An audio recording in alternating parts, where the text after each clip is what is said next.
Week 4 of the USL Super League is here as we get set for a matchup between Carolina Ascent FC and Fort Lauderdale United FC. Today's match, an ovarian cancer awareness night, is presented by Nucor, the official sponsor of the Carolina Ascent FC. Alongside former Georgia forward Marion Crowder, I'm Bridget Howard. We'll hear from Anna Whitty, the third member of our crew, in a moment. Marion, a handful of draws to start the fall calendar, but Carolina Ascent pulled out a win in the inaugural Super League match and a draw against Lexington, earning them the top spot as we enter Week 4. Here's a look at the league standings presented by A&J Winery. Yeah, Carolina's been good. They weren't as clean on the ball last week as they wanted to be versus Lexington, but you have to give them credit once again for having fight, having belief, and getting a point to protect their home turf. Fort Lauderdale returns to the East Coast this week after starting the season off in Spokane on opening weekend. Shania Gordon, certainly a bright spot for this squad. Marion, she's your player to watch tonight for Fort Lauderdale. She is, because she's got the physical attributes to be a problem. She's also a very creative tackler, both on the dribble and with her runs, especially when play is developing on the opposite side. Tonight's player to watch for Carolina Ascent, presented by Food Lion, is Taylor Porter. Marion, the centerpiece of this midfield. As Taylor Porter goes, this Carolina Ascent team goes. She's going to be an 8 that stays at home, and she's very key in possession, but tonight she's going to have a huge defensive responsibility as Fort Lauderdale really likes to send numbers forward from the midfield. There was a new face added to the Carolina Ascent roster just a few days ago. For more on the newest addition, let's go down to the third member of our crew, Anna Whitty. Adding players who are good in possession, versatile, but also good ambassadors for the women's game here in the Carolinas is really important to Ascent head coach Philip Pohl. This past week, the Ascent did just that in adding defender Addison Merrick. Merrick is a player who had 4 seasons of NWSL experience, plenty of professional experience. However, Coach Pohl said that this is a really good opportunity for Merrick to get more than just 15 to 17 games underneath her belt a season, but more like 25 to 30, just to consistently get better and consistently get minutes. Merrick is a player who's really good at contributing to the attack coming off the back line. However, she has the ability athletically to get back and help out when the team needs her defensively, and that is exactly what this Ascent team is all about. Transition, possession. Merrick is a great add to this roster. Thanks, Anna. An exciting opportunity for Merrick, and opportunity is what the USL Super League is all about. We've got 2 teams looking forward to creating opportunities of their own tonight, especially in the final third. We are counting down to kickoff here in Charlotte at American Legion Memorial Stadium. Lineups and first half coming your way right after this.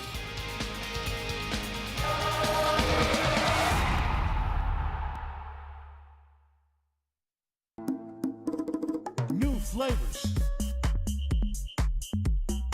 Same traditions.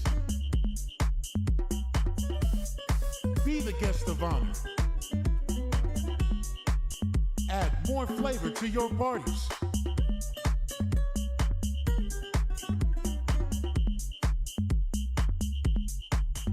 El Jimador. Spiked bebidas. This is the beginning.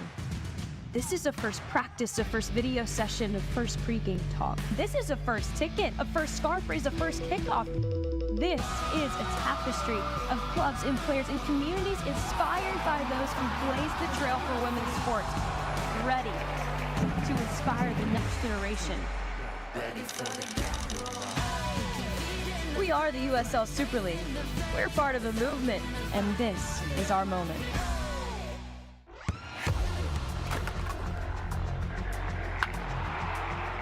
We all have goals.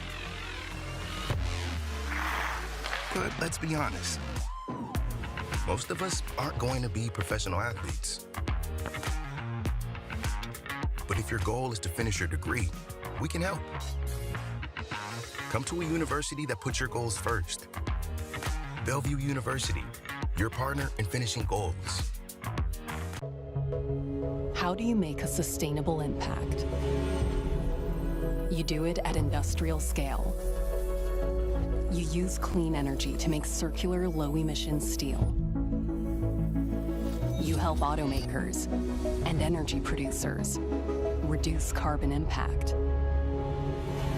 And builders rise to meet sustainability goals. Nucor, made for good.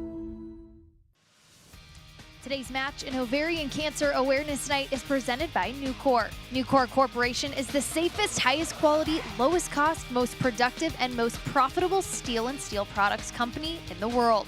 Nucor is the official sponsor of the Carolina Ascent FC. We're back at American Legion Memorial Stadium, and we'll now look at tonight's starting lineups presented by Capelli for Carolina Ascent. It's a very similar lineup as we've seen so far, with the addition, though, of Addison Merrick on that back line, Marion. Yeah, and we've got a couple changes. Catherine Gonzalez, Ashlyn Sarupka, Sarah Tripoli stepping out, but it's going to be that same familiar 4-3-3 formation. What I like here is Mia Corbin dropping down to be more of that attacking midfield player. We talked about Taylor Porter, her ability to stay home and screen the two center backs, Vicky Bruce and Sid Studer, and you mentioned it, Merrick. We'll get to see firsthand what she's going to bring to the table on that right-hand side. Yeah, now for Fort Lauderdale United FC, a team that will be a first for both of us covering, but boy, are they exciting to watch, especially on the offensive end. It'll be Naye Christopher getting the start over Gianna Gorley up top. But Marion, what stands out to you about this lineup and especially this offense? Because the capability they have is exponential. Absolutely, and I think what allows the offense to be so creative and allows their players to have that freedom is what their holding midfielders can do and what Addie McCain can do in connecting the line. So I'm looking for Daria Roget and Felicia Knox to really take hold of the reins and provide a little bit of stability as the holding midfielders, but also be able to spray balls out wide. We're getting closer to first kick here in Charlotte, North Carolina. Fort Lauderdale United FC returning to the East Coast after their opening weekend match versus Spokane. They're led by head coach Tyrone Mears. He's had a long playing career. Played for Seattle Sounders, won the 2016 MLS Cup. And as for Carolina Ascent, they're led by Philip Poole, who was just named Super League Coach of the Month. An exciting nod for him. He led the group, as we've talked about, to an opening win over DC Power and then a draw just a few weeks ago against Lexington. Tonight's officials: head referee Sean Tahini, assistant referee Melissa Gonzalez, Jessica Carnival, and Emma Richards. And we're underway here in Charlotte, North Carolina. Carolina Ascent with what I would argue are some of the best kits in the Super League, Marion. Absolutely. Not only are the kits incredible, they did have a sunset to match their kits opening weekend, but I'm also seeing a little bucket hat action. Yeah. I like it. For the first 2,000 fans tonight, Carolina Ascent handing out some bucket hats, different colors. Love it. Have to tell Anna to snag us some yeah, while she's there. Save a few for Marion and Bridget, Anna. Fort Lauderdale will get this on the near side. Shania Gordon puts this across, and looking to clear is Carolina Ascent. We were talking with head coach Philip Poole earlier this week. He said he really wanted this group to continue to just clean up the passing. They want to have possession. They want to keep the ball. That's where they're at their best. And a good turn here from Fort Lauderdale. Tries to put one across. That's Jasmine Hamid, and it will be a corner kick in the early goings for Fort Lauderdale United. And that will be a corner kick for Fort Lauderdale. And early on, Fort Lauderdale really trying to pinch Carolina Ascent into their defensive third, doing well to win the ball in an advantageous area. And as you mentioned, Bridget, just a nice, nifty little turn. That's some of the creativity you can expect to see from this Fort Lauderdale side. Felicia Knox on the ball for this corner kick. She sends it in. On the back post, trying to get something. This ball sent back in. A bouncing ball in the box. And Megan McClelland comes up with it. Let's take a look at tonight's keys to the game, presented by Botero Carts. Marion, what do you got for us? For Carolina, you mentioned it on the cuff. Cleaner in possession, right? They weren't good enough in the opening minutes versus Lexington. They need to be cleaner in possession, and doing so will help prepare them for transitional moments, having that defensive structure behind the ball. And then when we look at Fort Lauderdale, let the horses run. They have got the athleticism to compete with anybody in this league and a lot of 1v1 creativity. What they need to see more of from game 1 to game 2 is this longer spell of duration in the final third with the ball at their feet. Great cuts there from Jill Aguilera. She had the assist to Mia Corbin against Lexington. She was great on the near side. And that'll be a corner kick. It'll be a corner kick for Carolina Ascent.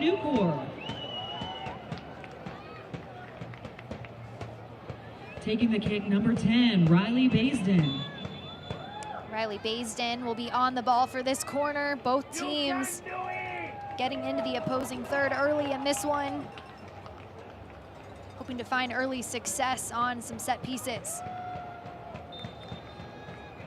Corner kick presented by Newcourt. A low ball sent in, and that'll dribble out. It'll be a goal kick for Corsette Morsch. And that will be a goal kick, Fort Lauderdale.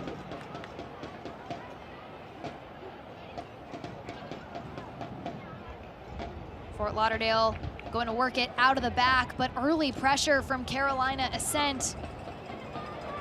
They're not going to let them get out of the back easily. They win this one.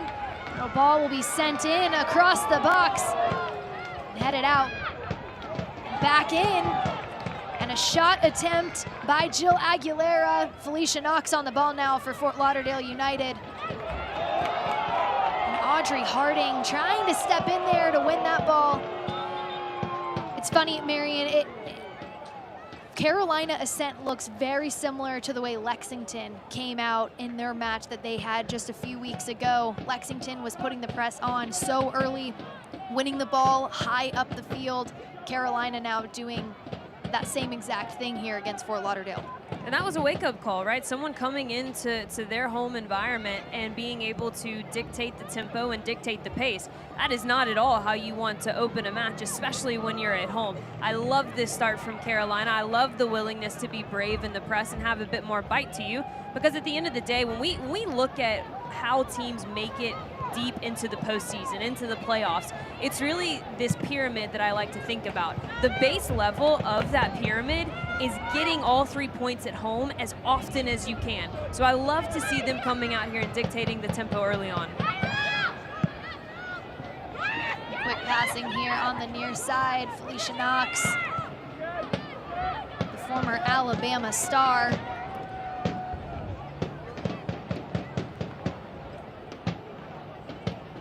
They'll work it around this back line for Fort Lauderdale United. Back line made up by Cheyenne Allen, Laveni Vaca, Celia Gaynor, Adrian Jordan. Quite a bit of experience on this back line, whether it was in the NWSL or just collegiately. The amount of experience and minutes that this group has, very impressive.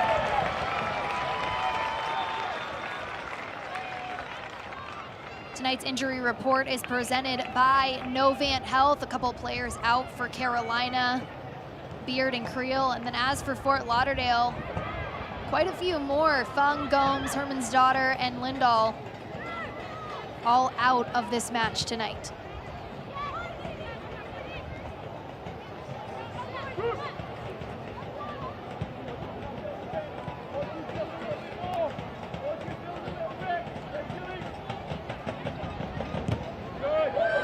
Pressure from Audrey Harding. She caused a lot of problems for DC Power in that initial match. She didn't get the starting nod against Lexington, but when she came in, she made an ultimate difference, and I think now you're seeing that start to pay off again with her getting the start tonight. Fort Lauderdale trying to clear this out of their half of the field. Knox to McCain. Out wide to Jasmine Hamid. She's got time and space. She looks to take it in. Addie McCain with a rocket off the defense. Mia Corbin comes up with it. And here comes Carolina Ascent.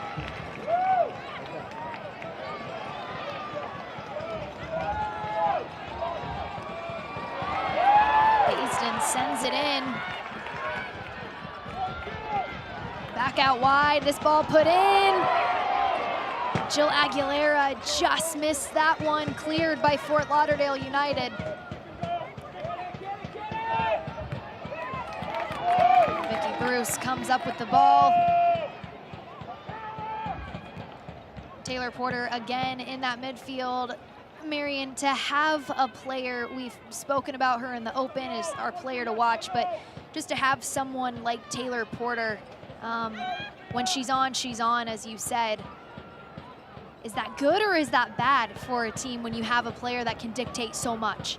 As long as that player realizes that they hold that weight. And this ball tried to be sent in. Mia Corbin comes up with it at the top of the box, sends it out wide, tries to send it back in, and that'll be deflected for yet another corner kick for Carolina Ascent. And that will be a corner kick. Carolina Ascent FC, brought to you by Nucor. Carolina corner kicks brought to you by Nucor. It'll be Renee Guillon on the ball. She started both matches for Carolina Ascent.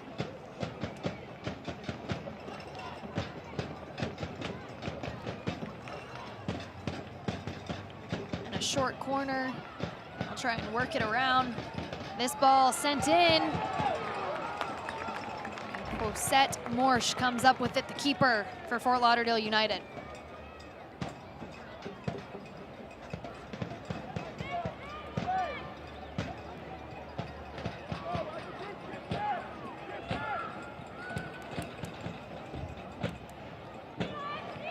Carolina sends this ball into the middle and just out of reach of Mia Corbin. Again, Philip Poole told us it took too long for his group to get going in the early goings against Lexington. He wanted them to come out with pace, put the pressure on. They're doing just that so far here in the first 10 minutes. Long ball sent over the top. Vicky Bruce heads this one. Guillon finds Harding. They're gonna call Harding offsides.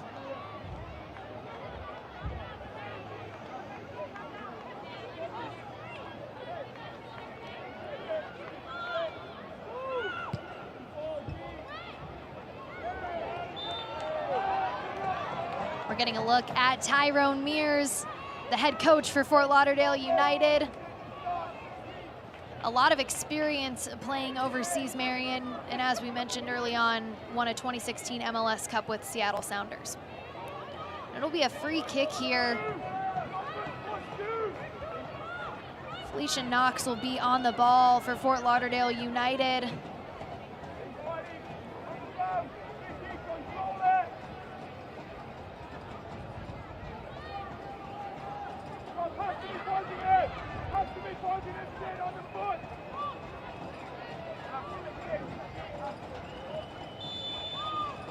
Felicia Knox on this one.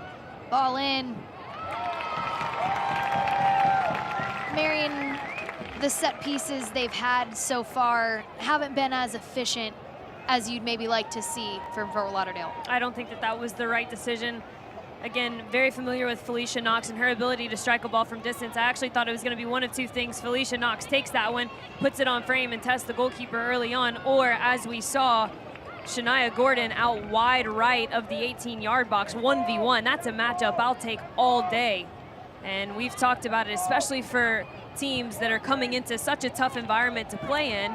It's really important to hone in on those dead ball situations, especially seeing as Carolina has had the majority of possession. They've been on the ball quite a bit more than Fort Lauderdale in these opening minutes.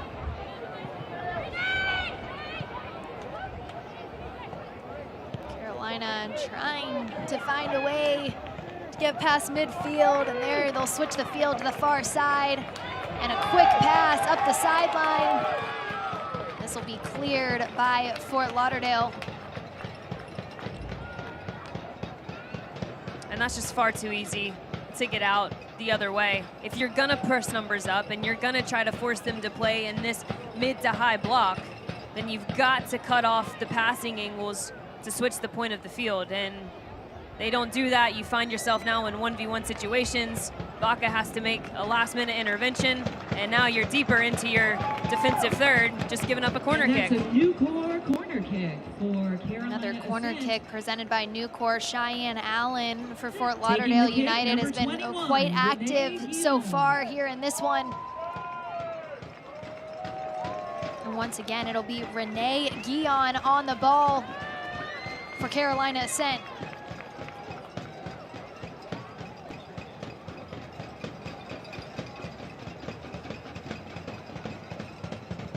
Ball sent in.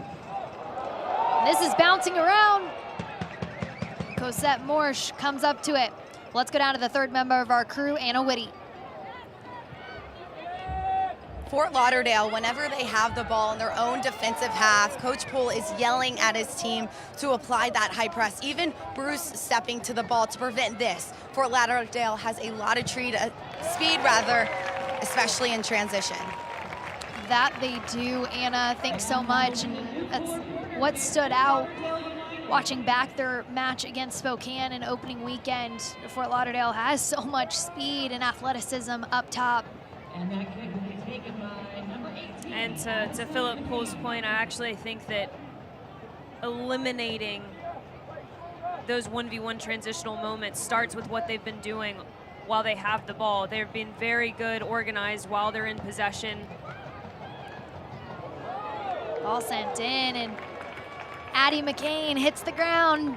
Wasn't happy with missing that one. Carolina Ascent FC. Take a look back at this corner kick. A great ball put in by Felicia Knox. Addie McCain just mistimes that one a little bit, but also didn't really have the height advantage to Sid Studer there. But we've seen what Addie McCain can do in and around the 18-yard box. But I want to go back to what Anna was saying, Philip Poole is addressing on the sideline, and what I mean by their structure behind the ball. When we talk about teams having possession, we talk about it in two facets. One, it's these compact, quick movements, and two, it could be really expansive. And sometimes when you're too expansive, it leaves you very vulnerable to transition. You push a lot of numbers up, and you don't always have the cover back like we're finding here. But more often than not, Carolina has done a really nice job of going forward with meaningful possession, but having the support behind the ball to not put their defenders in 1v1 situations. And that's actually an excellent foul from Vicky Bruce to stop that transitional moment. Yeah, Jasmine Hamid gets this ball in the central midfield, and it's that press that not allowing Fort Lauderdale much time to do anything with the ball causes that foul there. Fort Lauderdale turns this one over. Taylor Porter finds Guillaume. This will be a Fort Lauderdale throw-in on the near side from Celia Gaynor. We'll look to switch the field.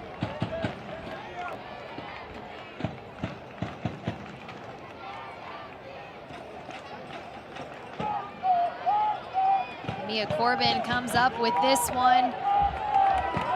Out to Harding. Just misplayed that ball.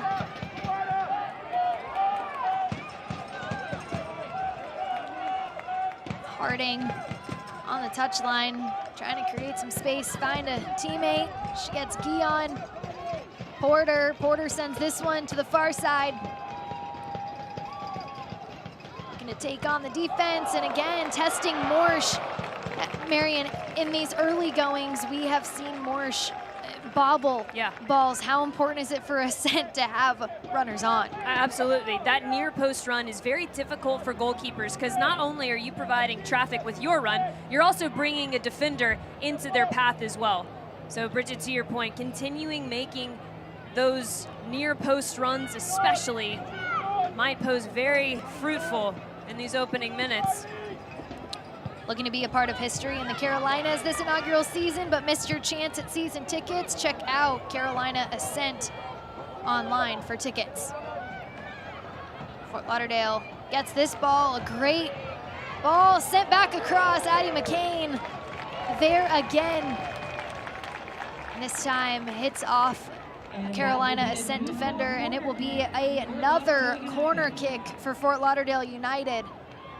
And what a run, what a ball. Just a run that splits the center backs, and then guess what? Neither center back stays with her. She's got all the time and space to turn, and then we talked about the runs being able to develop by the front runners of Fort Lauderdale. That's just a nice, nifty combination play, but I would challenge that the Carolina Ascent center backs have to do better in that situation.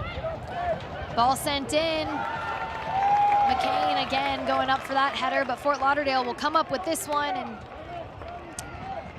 be a Carolina Ascent throw-in on the far side.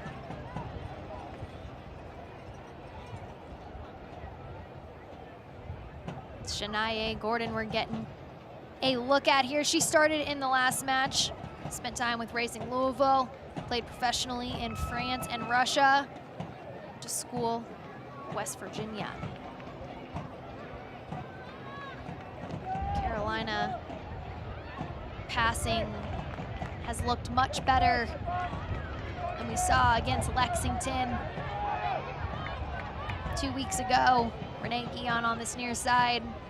Porter to Studer. Studer will take this one up the field. And a great ball over the top. Carolina Ascent trying to get this one, and I don't know if they thought there maybe would be a foul up there, but again, great defending from Fort Lauderdale.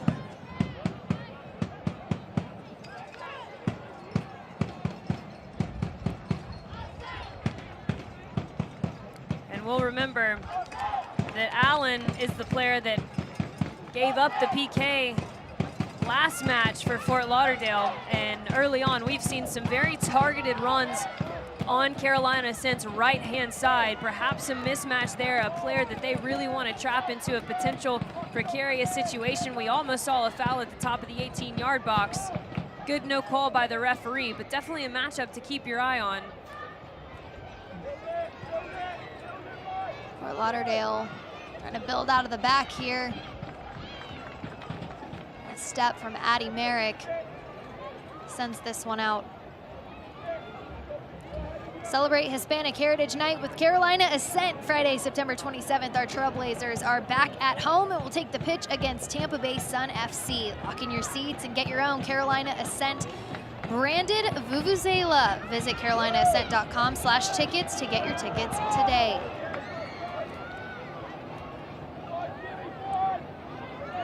Morsch comes up with the ball. She'll send this out to Adrian Jordan. Again, Carolina Ascent wins possession in the midfield, but just as quickly sends it back to Fort Lauderdale, and Mia Corbin comes up with it.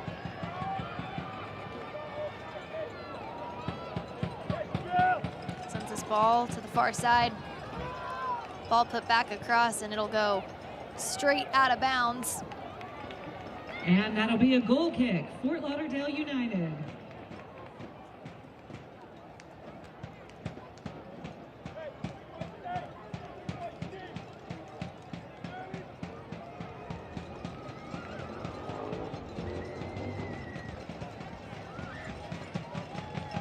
It'll be a goal kick for Fort Lauderdale United. Marion, a lot of set pieces, corner kicks, stops in this one so far. How does that kind of present challenges in terms of creating a flow and a rhythm in the early moments of a game? I think it's really affecting Fort Lauderdale early on. They seem to be in a bit of a sting in the match, and right now I would urge a player like Felicia Knox to get on the ball a bit more, settle the game, and take the sting out of it. Because Carolina, they're bringing that 5 seconds of fury every single time that Fort Lauderdale loses the ball. They've got a swarm of people around them. Well, how do you break out of that? You have longer spells of possession, and I know that that was a focal point for them in training this week. And to do that, they need some of their playmakers on the ball a bit more. And this ball mistouched by Renee Guillon, turns it over to Fort Lauderdale. Blue Cross and Blue Shield of North Carolina is the official health insurance provider of the Carolina Ascent. Blue Cross North Carolina makes health insurance easy. Discover employer, individual, family, Medicare, and Medicaid plans from Blue Cross North Carolina. Better care starts here. Taylor Porter trying to find Harding up top. Carolina playing with loads of pace to start this match.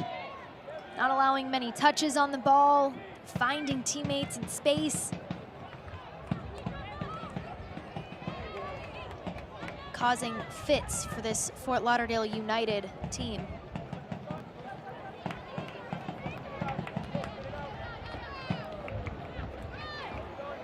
Marian, it's been hard, right, when we've had these conversations with the head coaches, because we keep asking them, what do you want to see more of? And they have these ideas that they want to implement in these matches, but we'd be remiss not to mention this is just the third match of the season for Carolina Ascent team, and for Fort Lauderdale, this is the second match that they've played together. There is still gelling happening, and you don't get real game action at practice. It's practice, right? And so until you're in these moments, you don't really know who you are as a team. And you can see here the experience Carolina Ascent has as they get this one, sends the ball across the top of the box, and Jill Aguilera mishits that one. Looked very similar to the Mia Corbin buildup they had against Lexington. I bet she wished she had that one back. Renee Guillon sends this ball across the box, finds space, cleared out by Fort Lauderdale, but again, Carolina Ascent comes up with the ball. They are in every space. Taylor Porter out to Guillon. Guillon sends this ball in and skyrockets it over the goal. And that ball was played over the end line. Goal kick, Fort Lauderdale. And again, Carolina having a lot of success on the right-hand side. This time it's a nifty little turn off the back shoulder of the defender, finds the third man combination, and not one whiff, not two whiffs, but we're also going to classify that as a third whiff. A little scuff of it. Jill Aguilera, very unlike her, wants that one back. Don't think she expected, A, for that to get in behind both Fort Lauderdale defenders. B, don't think that she was aware of how much time she actually had in the box. She had loads of time to even take a touch and really pick out her place. But as we're seeing, Fort Lauderdale is just way too sloppy in the build. I go back to my earlier point. They got to find a playmaker to settle this game down. And right now it feels, Bridget, that they're almost too single-minded going forward. It's almost like they're looking extremely and only for route one and being the faster players down the flanks. I think that if they were a bit more diligent in their build-out, have some of their playmakers show in the midfield pockets a bit more, they'd have more success in the wide areas as well. Carolina corner kick presented by Nucor. Renee Guillon once again on the ball for Carolina Ascent. Puts this ball in the box, and oh, it's a goal off the set piece, Marian. She didn't need any help from anyone.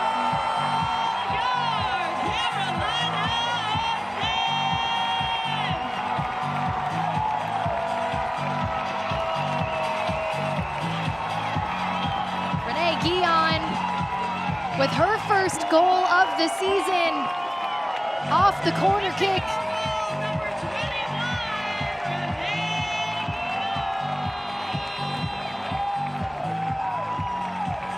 That's an Olympico, baby! What an atmosphere! And what a ball delivery from Renee Guillon. That's the fourth corner kick for Fort Lauderdale in these opening minutes. The first one out of bounds. The second one short, didn't work. The third one lofted to the goalkeeper. How about a goal on the fourth one? She says, guess what? If you guys can't get it in, I'm going to go myself. And that's an individual effort, yes. But Carolina as a team has done everything right. They've been willing to run. They've been organized with their possession. They've been good with their spacing and purposeful going forward, but they haven't exposed themselves, and they have been able to avoid those 40-yard runs, Bridget, because they've been willing to do the work early.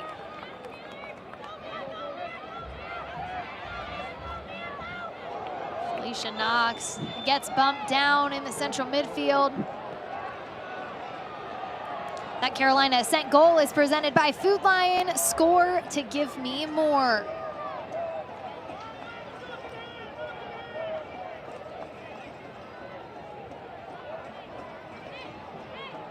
A yellow card has been issued to Carolina Ascent FC, number 9, Mia Corbin. All yellow cards are brought to you by Apollo Sports and Entertainment Law Group. Felicia Knox lofts one into the box, headed out by Carolina Ascent, sent over the goal on the second chance by Fort Lauderdale. We'll look back at the foul in the midfield. It was Mia Corbin tracking back. Friendly elbow to the back. I'm fine with it because right now what you're going to be up against, if you're Carolina, you've just scored, the next 5 minutes are going to be about who takes the momentum. It's about weathering the storm because you know that there's going to be an emotion that's triggered now and an action that's triggered now from Fort Lauderdale. They are now chasing this game. So the best thing you can do if you're Carolina is to continue taking the sting out of it. Get on the ball, stay on the ball, avoid those transitional moments, which is exactly what Mia Corbin was doing with that foul. You see on that far side there, Addison Merrick putting the pressure on. All cards tonight are brought to you by Apollo Law.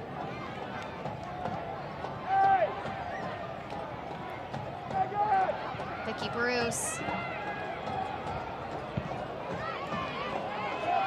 It'll be Felicia Knox coming up with this one. Again, to your point, Marion, these next couple of possessions, moments, minutes are so important because once you get scored on, you're going to do everything you can to take out the flame that they have, and that's what Carolina Ascent has right now.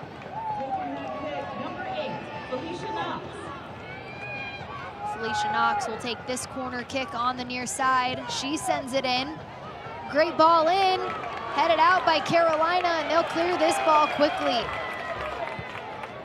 Ball sent back in by Fort Lauderdale, headed out by Carolina.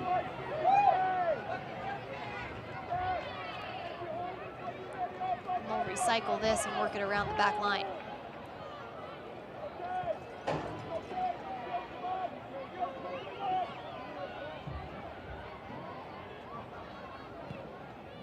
Ball put in, headed out by Carolina. This match has felt so quickly paced in the early goings. I feel like we're still trying to get our bearings about us here.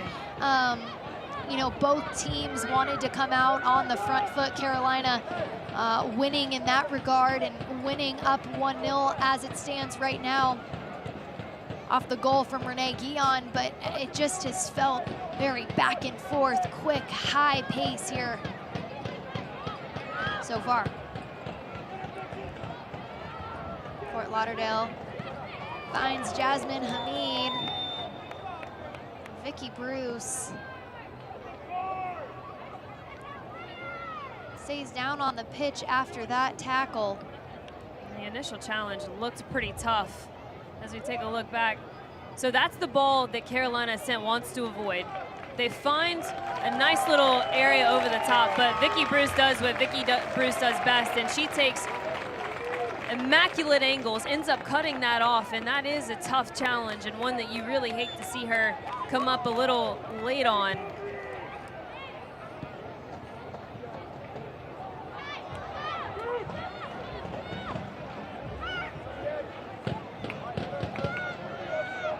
Carolina Ascent online storefront is live. Stock up on our next match on scarves, shirts, custom jerseys, and more. To shop, visit carolinaascent.myshopify.com. The more in that is the bucket hat. Yeah, exactly. Yeah, okay. We all want the bucket hat. So the bucket hat. Anyone listening? So back to the bucket hat. Please save the bucket hats for Marion and Bridget. No, shout out to the Carolina Ascent kit crew, the marketing team, PR, everybody. It's been great what they've been able to do, what they've been able to produce consistently in these opening matches. And to have the merch to go along with it, what a cool moment for these players to get to see that walking around downtown Charlotte. This one will trickle out of bounds from Mia Corbin. But yeah, to your point, and shout out to the PR team, the marketing team, because they've had some really fun giveaways so far this year. I know last match against Lexington, they had friendship bracelets. I'm all about the friendship bracelets. I love a friendship bracelet. We'll take those too. Yeah, just like just whatever you guys a have. care package. We'll take it. Any extras?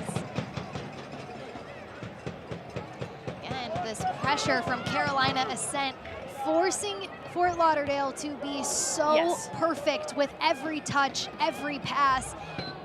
And the way they play off of goal kicks, they're trying to build out of the back. They don't even give themselves an option to start higher up the field. They're just getting pressed so hard, so deep. Yeah, one of the best ways to take individual playmakers out of the game, especially when they're in the attacking core, is to deny the service to them.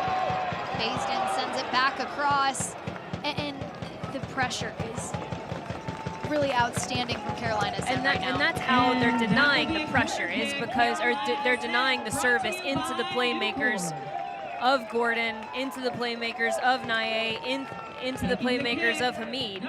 They're just not allowing the service to get to them because they've been so dedicated with the press and forcing the defenders of Fort Lauderdale to play. And right now, the defenders of Fort Lauderdale have not been up to the task. Another Carolina corner kick brought to you by Nucor. Can Guion do it again? Cosette Morsch comes up with this one.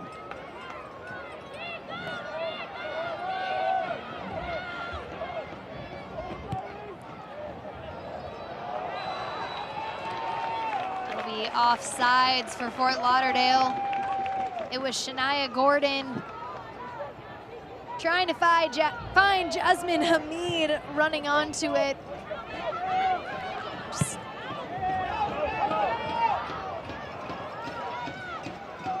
Select is the official match ball supplier of the USL Super League and many elite leagues throughout Europe. Visit us.select-sport.com for the latest Select products, specials, and more. Select, the player's choice.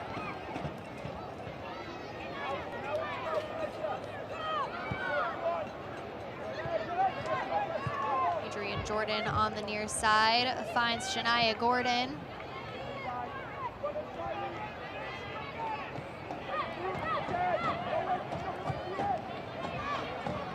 Good ball out wide. This ball sent across, headed out by Carolina Ascent. Addie Merrick getting the clearance on that ball. Carolina's box defense has also been very good, but as we're starting to see Fort Lauderdale chasing this game, they've brought more numbers the last several services into the box, and some of those runners are going in late and they're going in unmarked. And that's what we talked about in the open with Taylor Porter and the defensive role she's gonna have to play, tracking those late midfield runs. It's gonna become really important here as we close out this first half.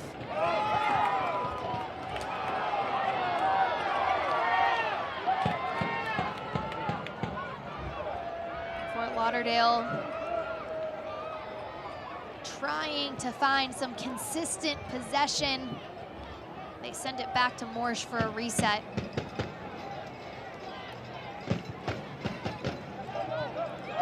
Gainer to Jordan.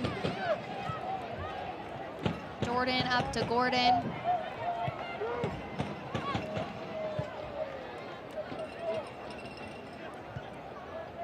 Central midfield, Taylor Porter, Mia Corbin, Giovanna DeMarco holding their shape really well.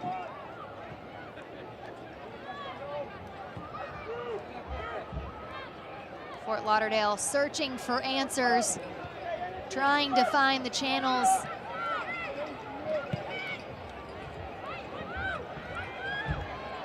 Felicia Knox possesses this one, sends a good ball over the top, but she finds Shania Gordon.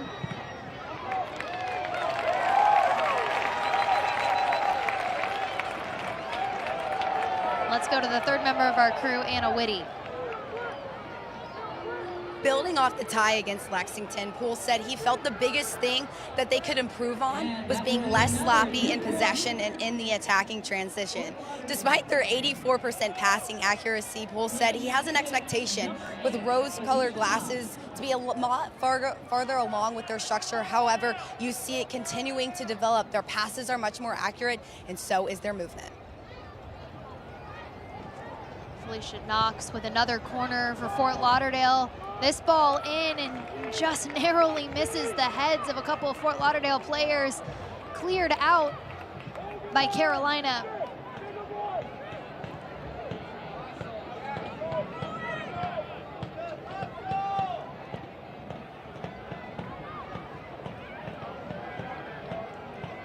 Food Lion and Carolina Ascent are partnering to fight food insecurity across the Carolinas.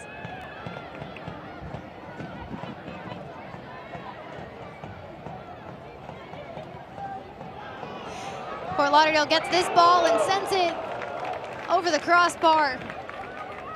And that ball was played over the end line. Goal kick, Carolina.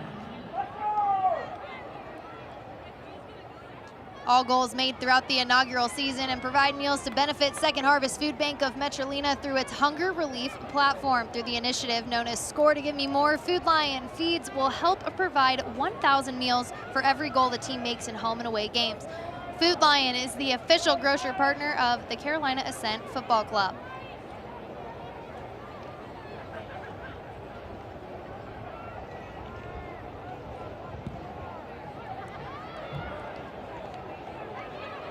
Goal kick for Carolina Ascent. They come up with it in the midfield, send it out to the far side.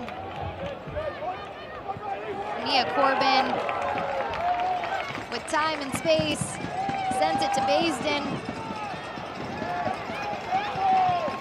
Back to Guion. Guion searching for a teammate. She'll send it back. And this ball sent in. A long shot from distance, Marion.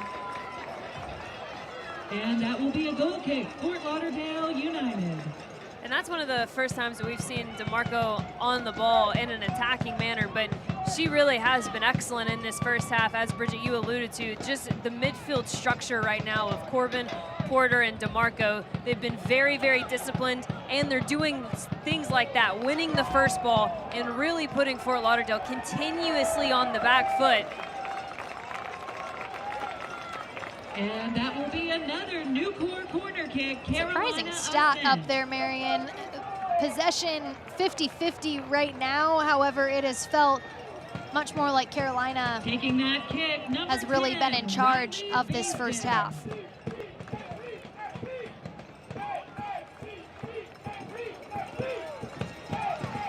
Another corner kick presented to you by Nucor.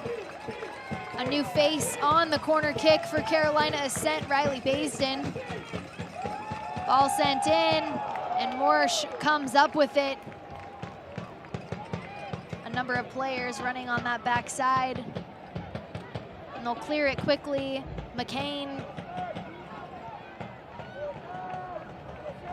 trying to find a runner up top,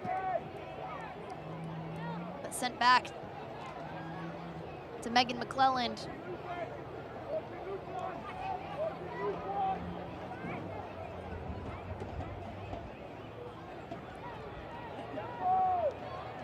And not that it's surprising to any of us who have followed her career, but Addison Merrick already proving to be such a reliable player on this back line for Carolina Ascent. Not much phases Merrick.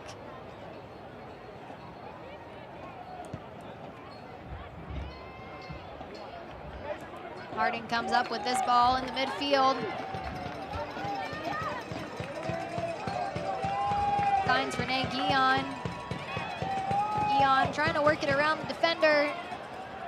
And this one will be sent out of bounds for a Fort Lauderdale free kick. And that's a goal kick. Excuse me. Fort Lauderdale United. And that's the moment where you want to start to see some maturation as this game continues on. You're not chasing to get the lead anymore, right? So in that moment, you don't have to force something down the end line. Can you instead find a support angle underneath you? Can you circulate the ball? Can you have these longer spells of possession in the attacking third and just continue to make fatigue the name of the game for Fort Lauderdale?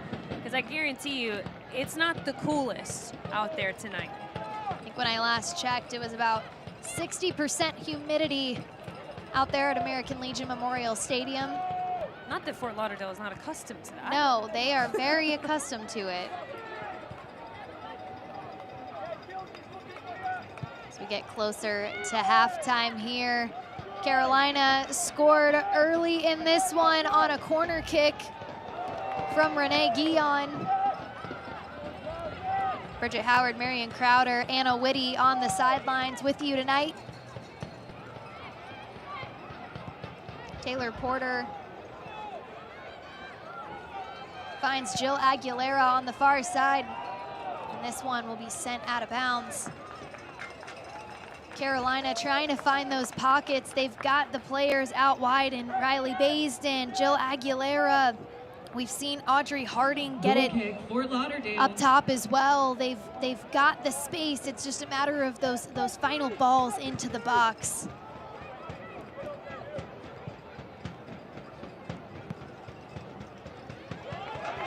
And again, the quality of first touches for Fort Lauderdale proving to be a major issue in this one.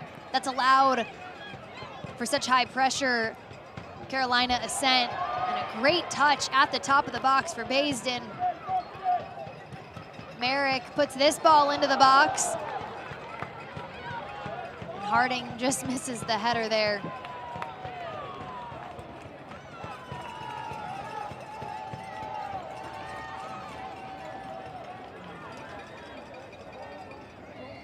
Goal kick, Fort Lauderdale.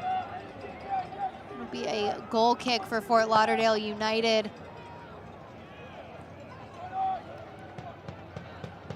We close out this first half. So let's revisit the keys, right? For Fort Lauderdale, for Carolina, it was really about being prepped for those transitional moments by being so organized while you have possession. And they have done such a great job of balancing going forward with purpose, but not exposing themselves too much. And they've also had this willingness to run. And by that, I mean that they've taken the few steps extra to get into defensive shape so they can avoid the 40-yard chase in that transitional moment behind the ball. So for Carolina, continue to do what you're doing, but as this game progresses, can you be a little bit more calm in your decision-making in the final third? And as we're seeing right now for Fort Lauderdale, that was a perfect example. You are inviting the pressure with your poor touches and with the sloppiness in the buildup, which is very unlike the Fort Lauderdale team that we are used to seeing. So that is definitely something that they're going to have to clean up first and foremost going into the second half. Tyrone Mears, I can imagine, itching to get his group calm down at the break. They look to try to even this one up, but another corner kick presented by Newcore. Morsch and Harding was there. Morsch forced to try and punch it out. Goal kick, Fort Lauderdale United.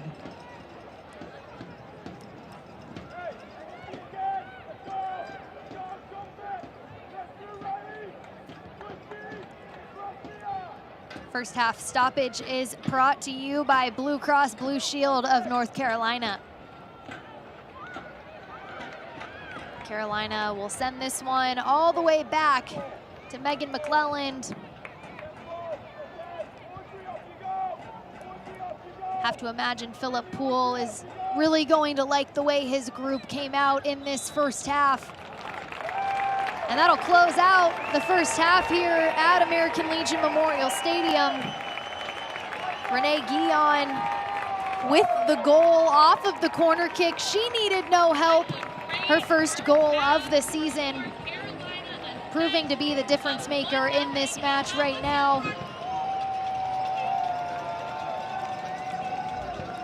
So off the top, I said it, for Fort Lauderdale, the performance has to be elevated on the ball. And technically, they have very gifted players who I know can play at a much higher level. And as I said in the lineups, that is the key to making and allowing their attackers to be able to have that creativity going forward. But when you're playing like Carolina is, I wouldn't change a thing going into the second half. Nope. Well, let's head on down to Anna Whitty, who is standing by with Renee Guillon, the goal scorer in this first half. Renee, congratulations. Your first Super League goal is an Olympic goal. What did you see in that set piece? Honestly, there was backspace on the back post. There's a lot of space, and so to be able to just hit it in and curl it in, and I was aiming for my teammates, but if I can put enough spin on it and goes in the back post, I'm happy with that. And why not, right? Your coach is asking for constant pressure on Fort Lauderdale's back line, especially from the defenders. How does that create opportunities for you guys to create opportunities during the run of play? Well, if we can catch them without having to even enter our half, it saves us time and energy as well. So to win the ball back and just keep going forward, it's very helpful. So it's good. Thanks so much. Yeah, thank you. Thanks, Anna. Thanks, Renee. Marion, she echoed exactly what you've been saying this entire first half. We've got much more coming up for you at the break. Carolina Ascent up 1-0 over Fort Lauderdale United FC in Charlotte, North Carolina. Don't go anywhere. We'll be back after this.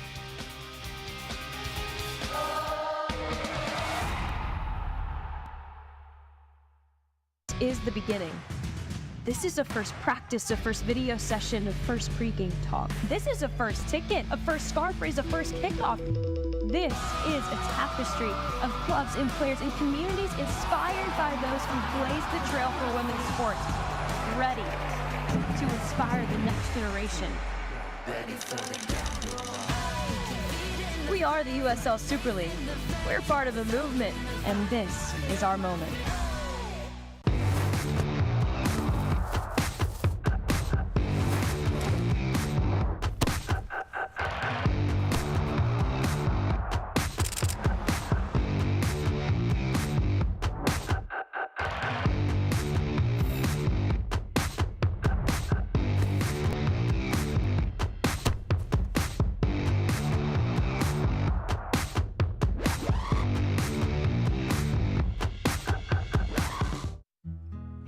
Coming with me today. I am? Mm-hmm. Come on. My sister loves volunteering with her coworkers. Heads up. I asked her why she likes it so much. This is my little sister.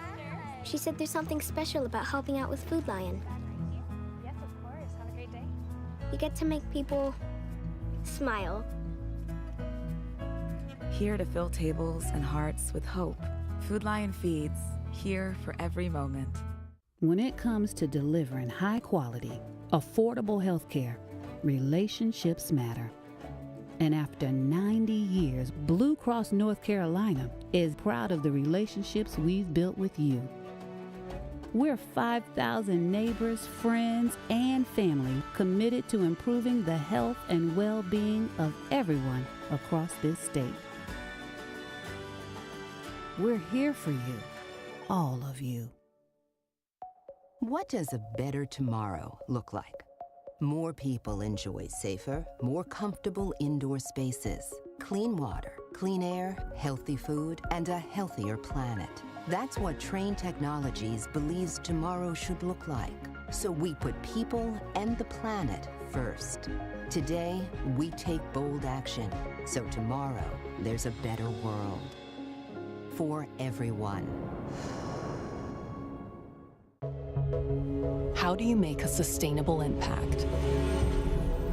You do it at industrial scale. You use clean energy to make circular, low-emission steel. You help automakers and energy producers reduce carbon impact. And builders rise to meet sustainability goals. Nucor, made for good. We're back in Charlotte at the break. Carolina Ascent up 1-0 over Fort Lauderdale United FC. Today's Match and Ovarian Cancer Awareness Night is presented by Nucor. Nucor Corporation is the safest, highest quality, lowest cost, most productive, and most profitable steel and steel products company in the world. Nucor is the official sponsor of the Carolina Ascent FC. Well, let's take no longer and look at the August goal of the month in the USL Super League.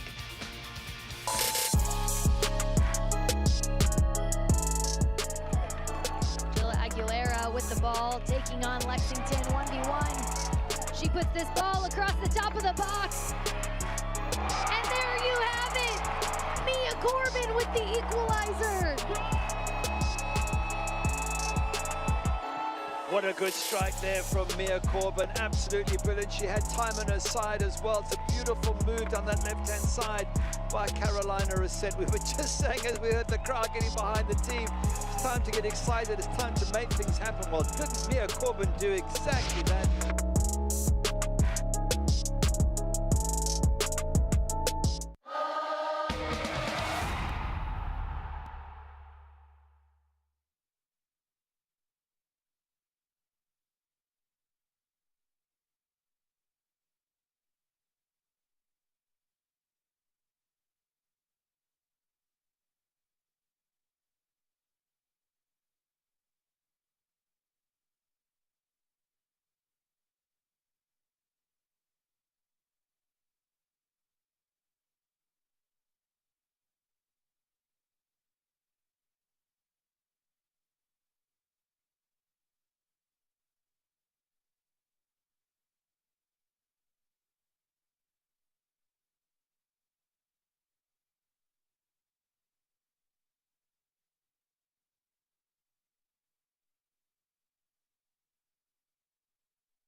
We're back at the break, taking a look now at news and notes from around the USL Super League as we enter week 4. Professional debuts, it's what the Super League is all about within the first 5 matches. 34 players have made their pro debuts. This weekend, we'll get to see Lexington's new soccer-specific stadium as they get set for their home opener on Sunday. And then our player of the month, Ashley Orcus, Marion, she's electric to watch. Absolutely. And what about just the defensive units for teams getting it done on both sides of the ball? Ashley Orcus leading the league right now with 13 saves. We've also seen multiple center backs get on the score sheet. I would say through this first month, the defensive performances have been the most impressive. Absolutely. Well, we'll take a look at the rest of the schedule for this weekend. Tomorrow, Dallas Trinity and DC Power. It'll be a home opener for Dallas as they look to host DC Power in the Cotton Bowl Stadium. Then on Sunday, Lexington SC and Tampa Bay Sun. Again, as we mentioned, Lexington excited to open their new home pitch. And then on Sunday as well, we've got Spokane Zephyr and Brooklyn FC. Is there one of these matches that excites you, Marion? Brooklyn, for sure, because we haven't seen them yet. I'm really excited to see what that team brings in their roster and their unique roster construction at that. All right. Well, second half coming up after this. Thanks to Renee Guillon, Carolina Ascent FC up 1-0 at the half.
Tonight's match is brought to you by Nucor,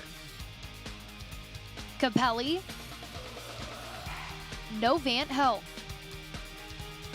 Train Technologies, Blue Cross Blue Shield of North Carolina, and Food Lion. Well, without further ado, let's get to tonight's match highlights presented by Nucor. Carolina Ascent put the pressure on early. Fort Lauderdale United had opportunities few and far between, and this was one of them here, Marion.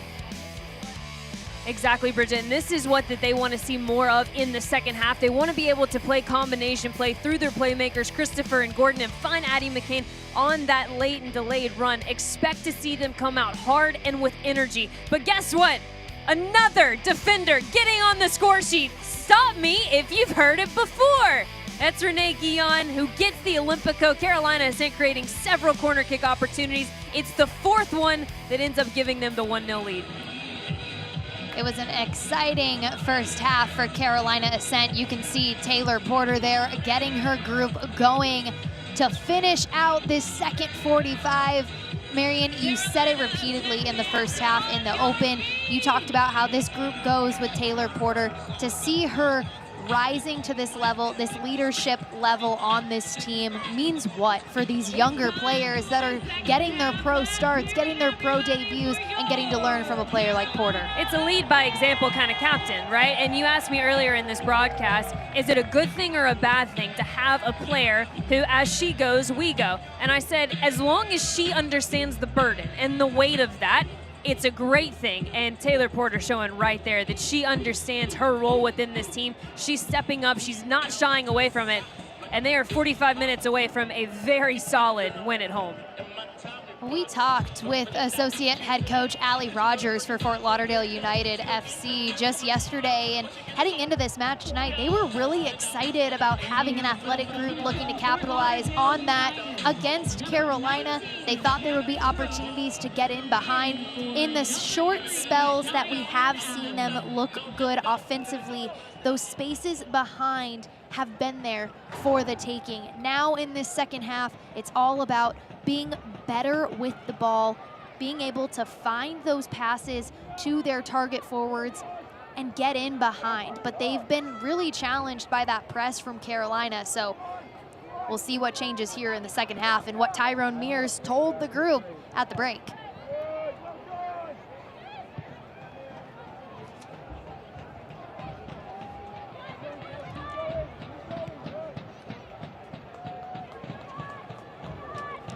We've got one early sub here for Fort Lauderdale United. All substitutions are brought to you by Train Tech. Cameron Brooks in now for Cheyenne Allen.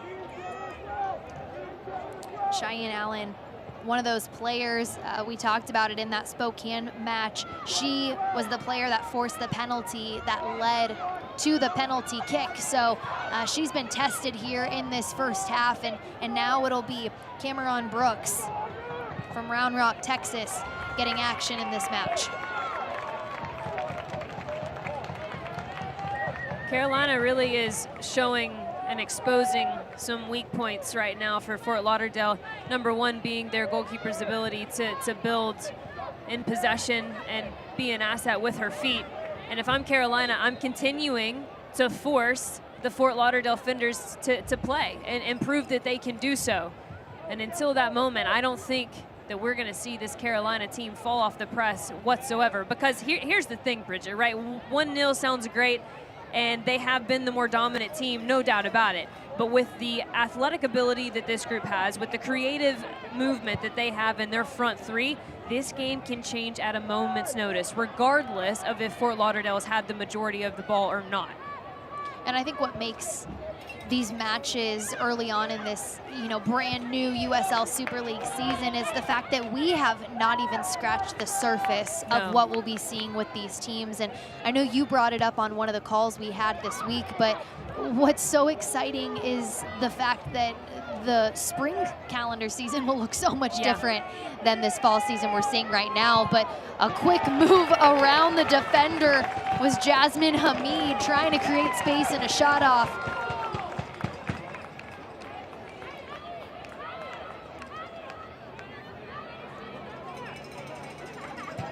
Cameron Brooks with the throw-in for Fort Lauderdale.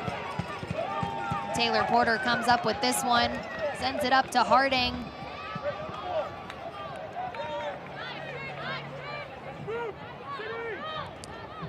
Let's look at the first half stats presented by Nucor.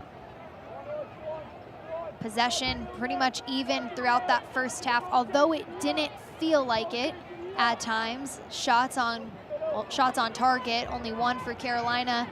Shots in general, 5-4 with Fort Lauderdale edging out Carolina.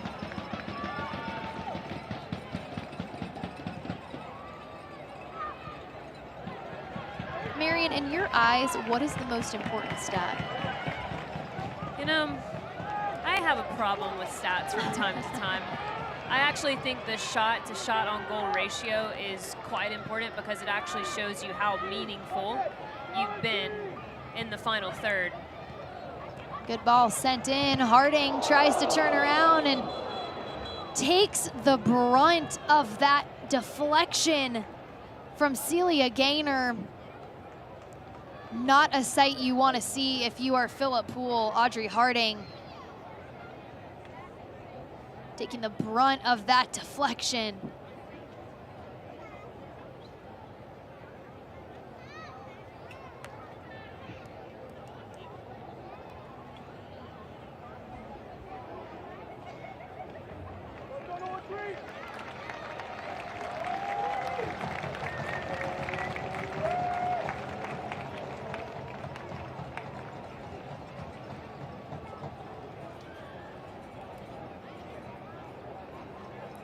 What makes those challenges so hard as a player is the fact that you can't do anything to defend yourself, right? No. Because it happens in a blink of an eye. There's nothing you can do. All of a sudden you're going for goal, as Audrey Harding was there, and then the next you find yourself looking up at the sky, and you wonder how you've gotten there. Sounds like that's happened to you before, Marion. At least it's not cold. That's all I have to say. True. Well, all substitutions tonight are brought to you by Train Tech. It'll be Taylor Smith coming into the match for Nye Christopher. Taylor Smith, she came off the bench in the first match versus Spokane. She was the first Academy contract signee with Fort Lauderdale United FC.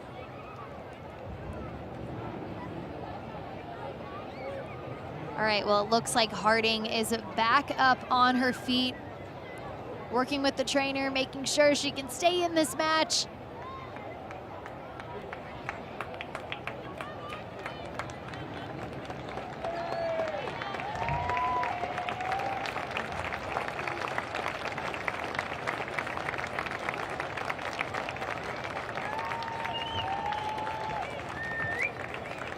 Harding will take a step off here momentarily.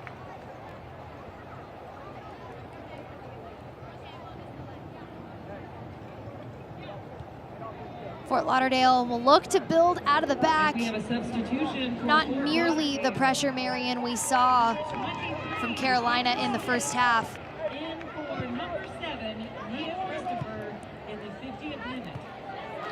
And a good step from Addison Merrick as she gets this one on the near side. And the head official, Sean Teheny, will use her whistle, and Addie Merrick earning herself a free kick. What do you see here, Marion? That's a great step to win the initial ball by Addie Merrick, and already Bridget making her impact. What causes this foul is that inside touch right there. That inside touch forces defenders to either go through you or allow you to go, and Addie Merrick in that moment draws the foul, but she has been really lights out in her debut for Carolina Ascent.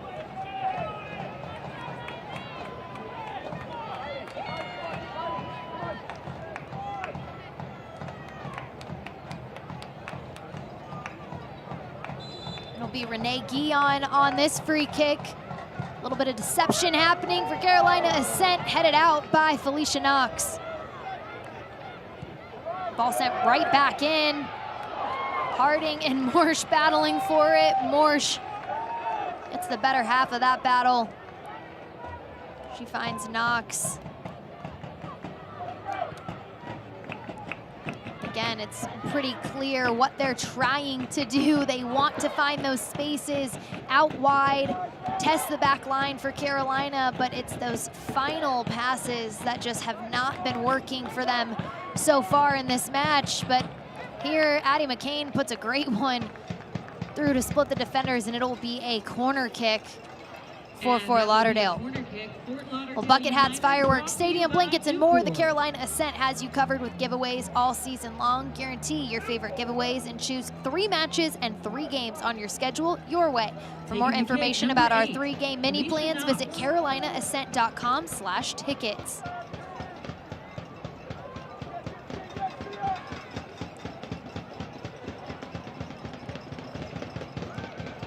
Ball floats into the box, and a great header from Sydney Studer to clear that ball. Carolina has been extremely organized defensively when it has come to the set pieces here tonight.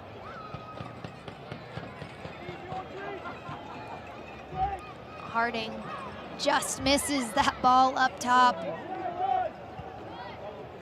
Fort Lauderdale looks to settle down. Work the way around the back. Cameron Brooks sends this one forward. Up to Jasmine Hamid, and yet another Carolina Ascent player taking a rocket.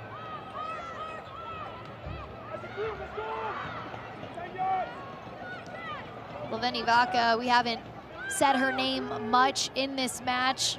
Tonga's first female professional player. She was named the USL Super League Team of the Month just a few days ago. Had a great career at BYU, was the WCC Defender of the Year in 2022. This ball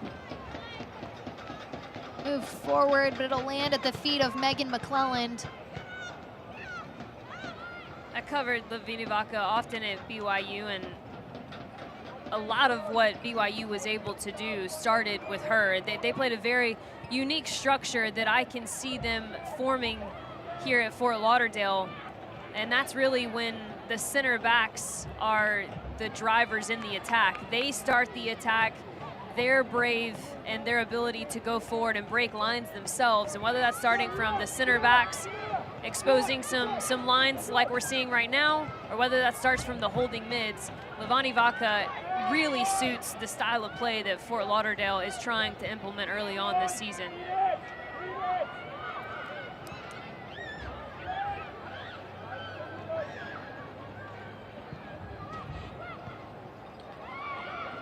Addie McCain puts this ball through, and a good ball across the box. Ball bouncing around, finally cleared by Carolina, but not without another player for Carolina going down, and that's Giovanna DeMarco.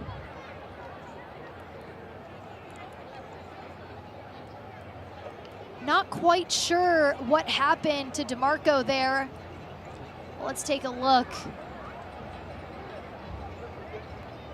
Great ball played by Addie McCain up to Shania Gordon. Ball played across. Looks like it was... Yeah, I got the top part. That challenge with Addie McCain got the top part of her cleat, it looked like.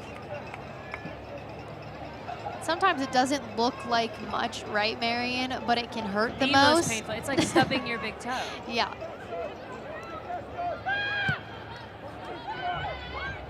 Good ball forward. Harding gets it out to Baisden. Baisden. Harding comes up with it. DeMarco back in the action. Porter, great switch of the field from Carolina. Ball sent in the box. Corbin turning to shoot. Very similar space to where she got the ball and scored the Super League goal of the month in their match versus Lexington.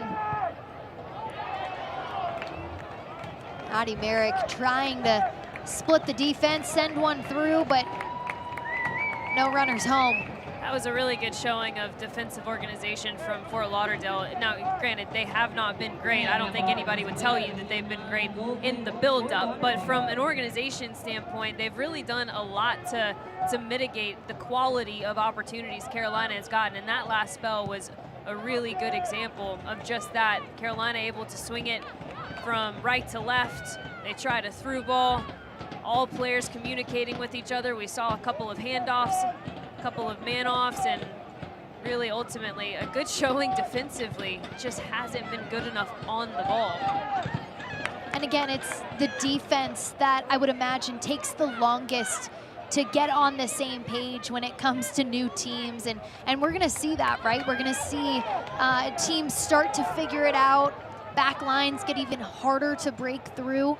And it's just those learning curves that every single one of these teams is going to go through this season.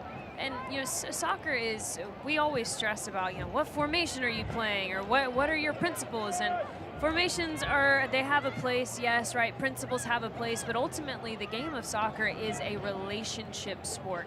And there are different relationships all over the field and nuances to those relationships. One of the most important and one of the most prominent relationships is the center back pairing. And that takes time. It takes diligent effort to get those players reps in the same vicinity. And as you mentioned earlier in the first half, there are no reps like game reps.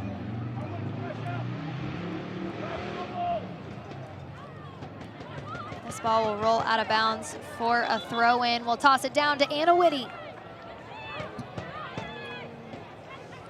Fort Lauderdale's associate head coach, Allie Rogers, said the biggest thing coming into the second was focusing on finding the spaces because Carolina's playing in such a high line. As the second half has gone on, Fort Lauderdale has found that space and it hasn't had to play as much transition.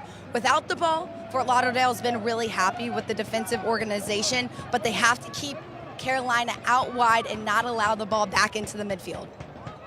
Thanks so much, Anna. Yeah, I definitely agree with the defensive structure and how good off the ball that they have been. Because really, we even saw it in the stats. Yeah, they got a goal, but Carolina hasn't had a lot of quality opportunities in the final third. That's all credit to Fort Lauderdale's structure. I will say, I agree with Allie Rogers that the space is there. And Bridget, you even said it, the space is there. And they've got the players that can expose that space. The problem is, they're not solving the pressure. Fort Lauderdale has not been able to solve the pressure because technically they have not been good enough tonight. And as complex as we like to make the game sometimes, it can also be very simple. And if you're not good enough on the ball, it's going to show. It's a great step from Cameron Brooks and just too far out in front there for Jasmine Hamid. Carolina Ascent. Can't watch the match? Turn on Sirius XM FC 157, North America's only 24/7 source for engaging soccer talk. Debuting on Wednesday, September 11th, USL Super League Game Week, a deep dive into all things Super League with hosts Marion Crowder and Anna Whitty. Follow along on the Sirius XM app. Not only do you call games, you host shows too, Marion. Apparently. Look at you go.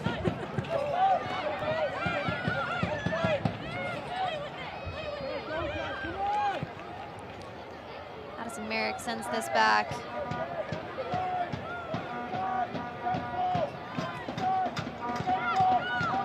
And now you're starting to see that high press from Fort Lauderdale.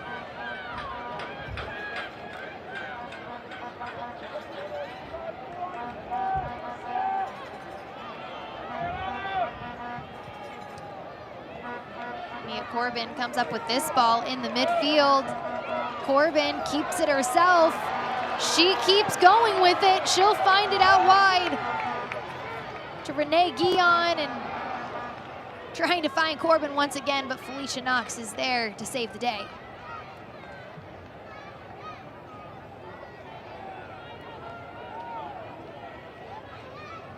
And this is a prime example of exactly what we just talked about, Bridget. There's the space.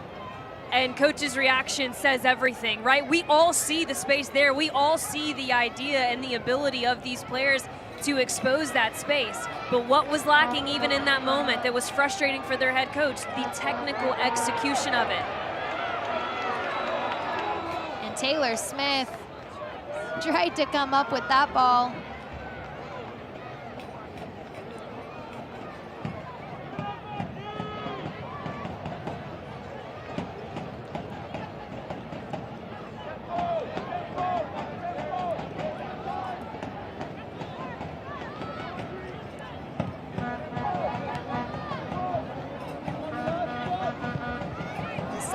Has felt more even in terms of the pressure that Fort Lauderdale has applied themselves. Addie Merrick taking it herself. Baisden to Corbin.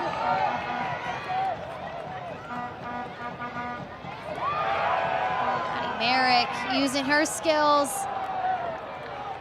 Good defending there from Fort Lauderdale United. Jasmine Hamid.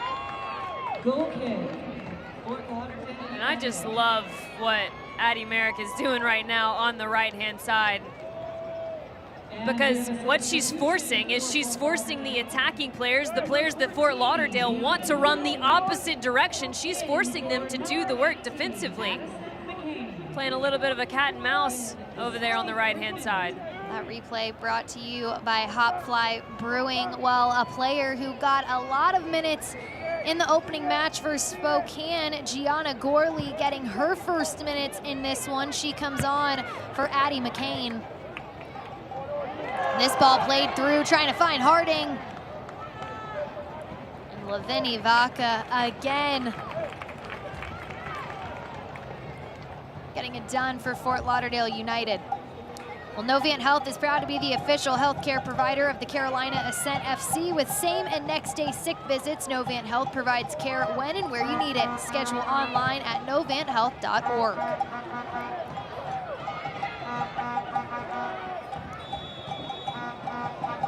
Just too pushy from Mia Corbin. Her and Celia Gaynor have been battling it out this entire match.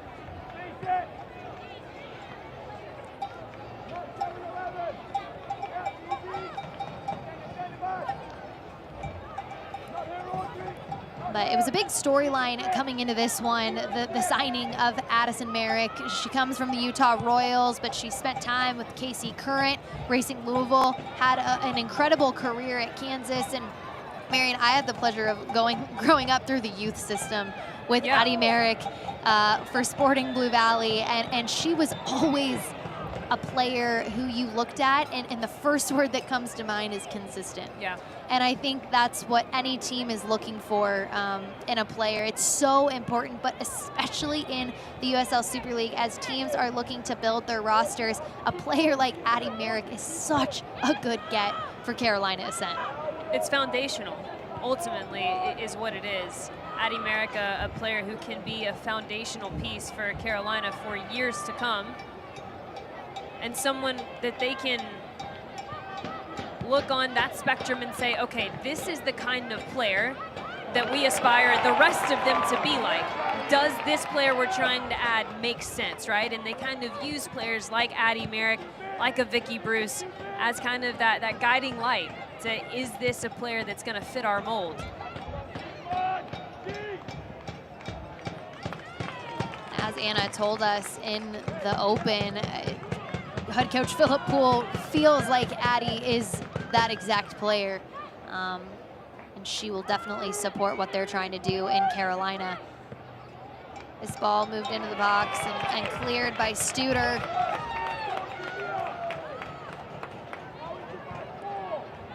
Fort Lauderdale looks to reset once again.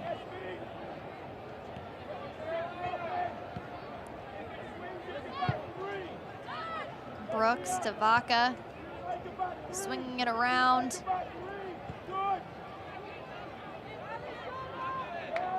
Mia Corbin challenging up top, wins it back for Carolina. Once again, Philip Poole named USL Super League Coach of the Month. Much deserved after the month that this team has had in the inaugural Super League match. They beat DC Power 1-0 and had a draw 2 weeks ago against Lexington at home. They've had the pleasure of their first 3 matches being at home at American Legion Memorial Stadium. They were slated to play last weekend against Brooklyn, but due to some field conditions, they were unable to. So they get the pleasure of having 3 straight home matches. And they were being tortured once again. And fans with the bucket hats. Get the opportunity for more giveaways. Yep. Which are the bucket hats. Who doesn't love a giveaway? Oh, I love a giveaway. I love a giveaway. I also thought you were going to say who doesn't love a bucket hat. And well, I mean, I was going to say that you may be into controversial topics here. Definitely a controversial topic. Mia Corbin gets this near the touchline. Back to Baisden. Baisden puts this one across, and right on the end of it, Carolina Ascent up 2-0. Jill Aguilera on the back end of that one in from Baisden.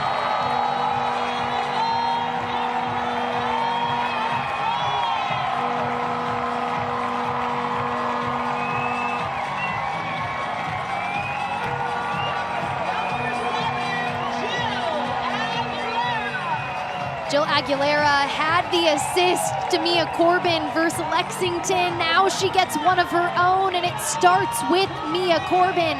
Baisden with so much time sends this ball across, and what a header and just a clinical finish in the box from Jill Aguilera. The back post defending is the problem. It's a great finish, yes, but there is no reason, if you're Fort Lauderdale, that should have been allowed to go in the back of the net. You saw on that last replay, Adrian Jordan, her hips were facing the deliverer.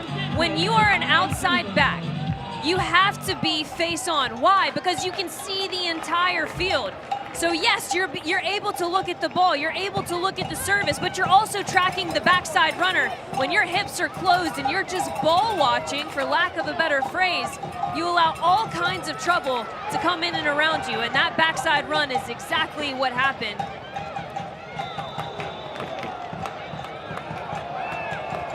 That Carolina Ascent goal is presented by Food Lion. Score to give me more.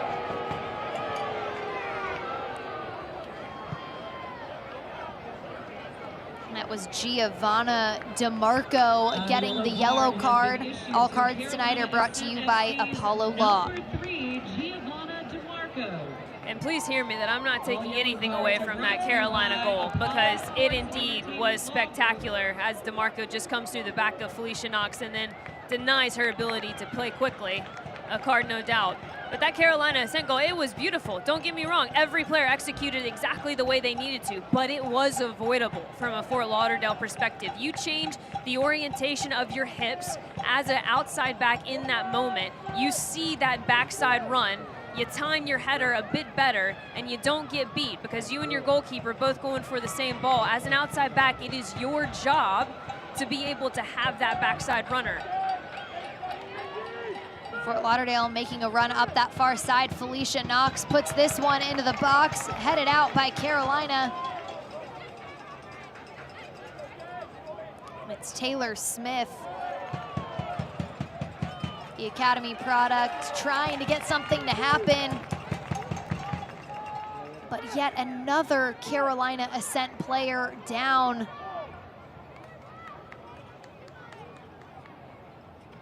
And that's Riley Baisden taking a moment to get up. Looks like she's gripping that left hand.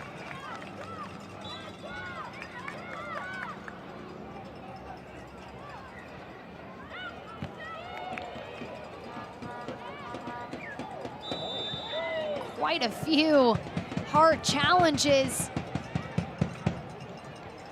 That'll be a free kick for Carolina Ascent.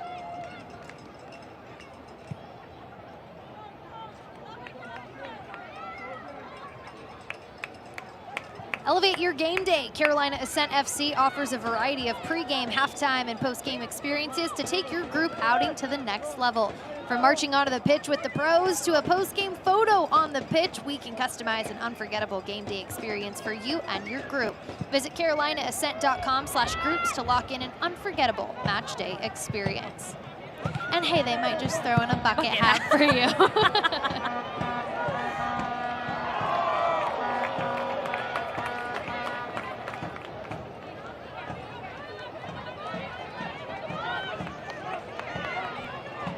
Throw in on the near side for Fort Lauderdale.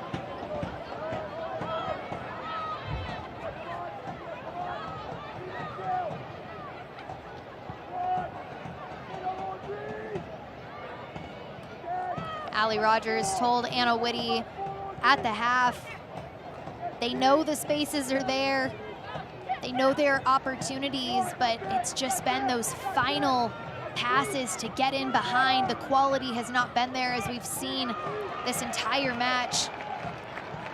But the positive is the defensive organization. They've liked the way that they have stayed organized. They know that they have to just keep Carolina Ascent out wide, but you know, on that last goal, they're going to go back and maybe not like that defensive organization so much.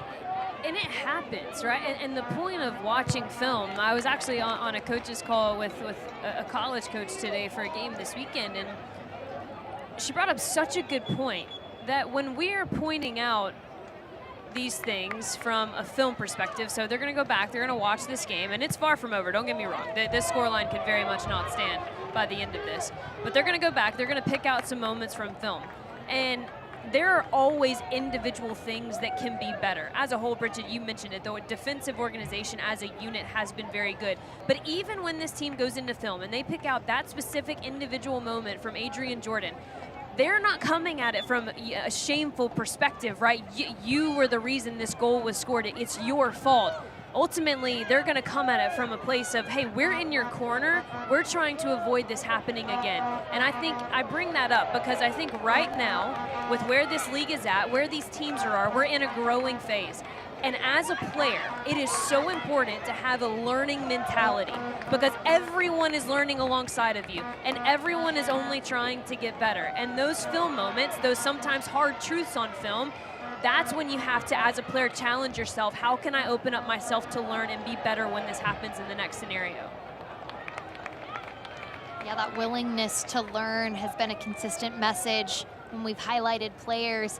You know, across the league, coaches have said such great things, but you talk about it having that willingness to learn, that learning mentality. It's definitely a message that resonates with a lot of the coaches and especially the great players that we have in this league.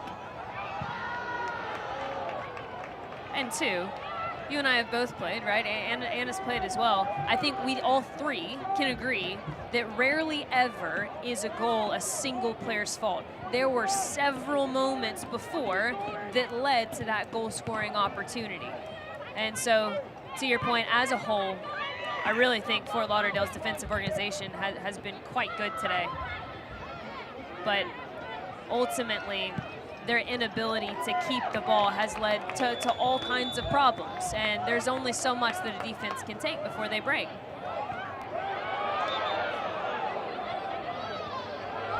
Audrey Harding will get the yellow card. Ultimately, I believe the head official called a free kick for Fort Lauderdale United, but Harding stuck her foot in there. Didn't want them to get a quick restart. All cards tonight are brought to you by Apollo Law. All yellow cards are brought to you by Apollo Sports and Entertainment Law Group.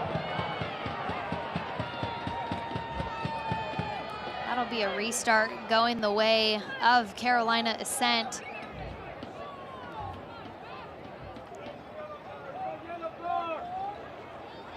Let's go down to the third member of our crew, Anna Whitty. Anna, what do you got for us?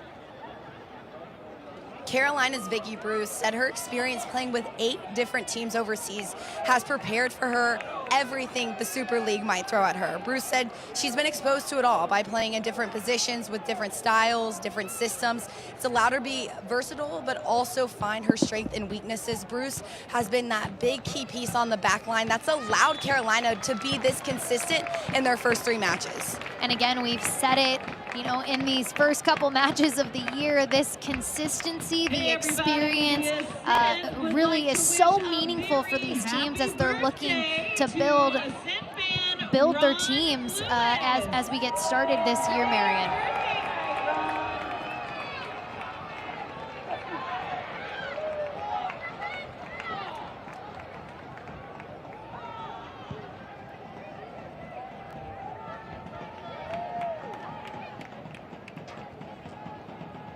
Time winds down here at American Legion Memorial Stadium. Marion Crowder, Bridget Howard, Anna Whitty on the call for you tonight.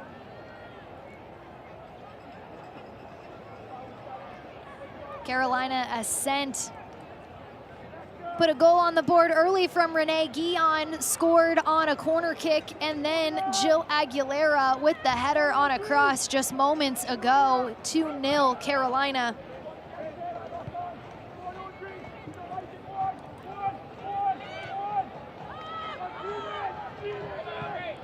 Fort Lauderdale trying to get it out of their back half of the field.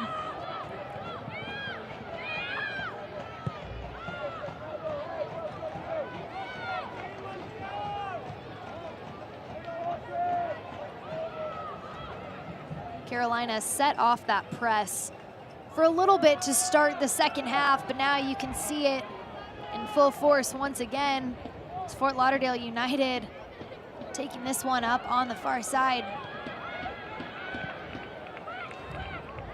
Ball into the box, lands at the feet of Smith. Smith trying to create an opportunity. Splits the feet of the defender, and Studer will clear this ball.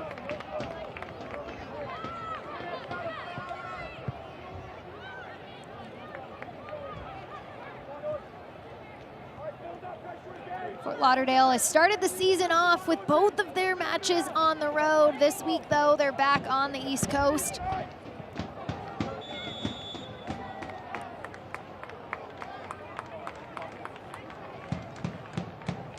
The inaugural USL Super League season has officially begun. Visit uslsuperleague.com for all the latest information, analysis, and insight into all things Super League.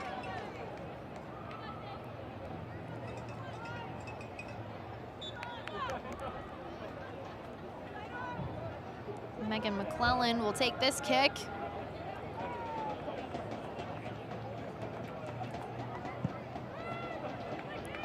Megan McClellan on the year has had one shutout and allowed just one goal versus Lexington.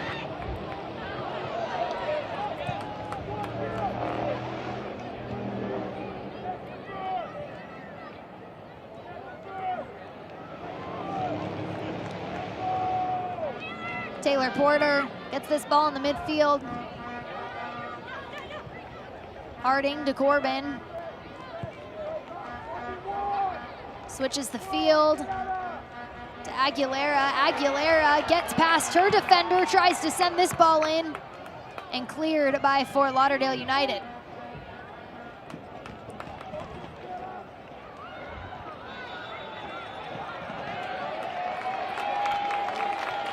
Credit to this back line of Carolina. They have not allowed Fort Lauderdale's front three to really get to their full potential. I feel like against Spokane in the opening match of the year, Fort Lauderdale was flying around the pitch. They looked so athletic and speedy and quick, and Carolina has really limited what they have been able to do and gotten them out of character, you could say.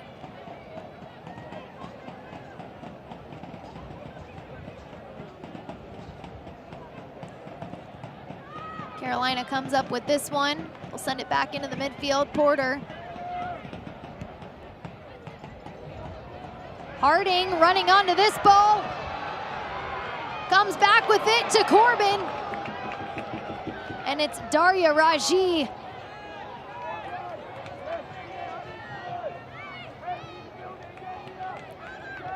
Fort Lauderdale has done a nice job tracking back in these last couple of moments and threatening spells from Carolina. Try to send it to the far side. Sends this one in, and Gorley trying to get a shot off. Knox comes up with it. Renee Guillon. Just back and forth around the box. Fort Lauderdale and Carolina, you can hear the fans. They love the defense and what they've done tonight. And we'll get a substitution here. All substitutions are brought to you by Nucor. Audrey Harding will take a step off, and it'll be Jada McGrew coming on for Carolina, along with Anna Henderson for Fort Lauderdale. But Marion, we've got a pro debut on our hands in McGrew. She's with the U17 US Youth National Team. She's played for the Carolina Ascent W League team, had 4 goals and 1 assist for them. She's committed to Florida State for the fall of 25. Number 11, Jada McGrew in for number 18. And head coach Philip Poole may or may not have given us a heads up as to what we might be seeing here right now. He said, we love being able to put these young players into a professional environment, and here, once again, you're seeing that investment in these young players. Yeah, when you look at where she's going, as you mentioned, Florida State, a program known by many coaches at the pro level as an environment that mimics so heavily a professional environment such as this one. And McGrew getting early action. She had the ball with space, was able to make her way up the field.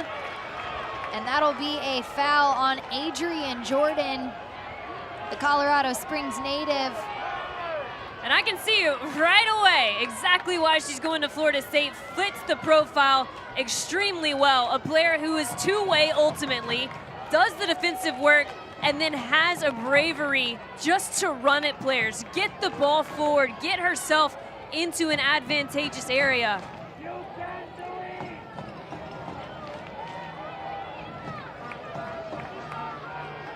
Jill Aguilera stands over this ball just outside the box.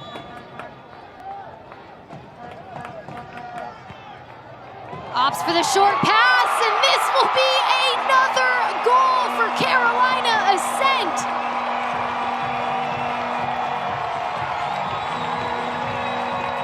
Giovanna DeMarco gets the quick pass and puts it away. Carolina Ascent up 3-0.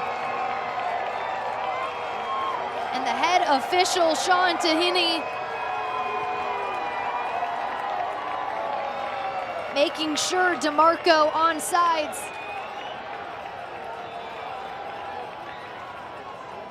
And it looks like they're gonna call this one back.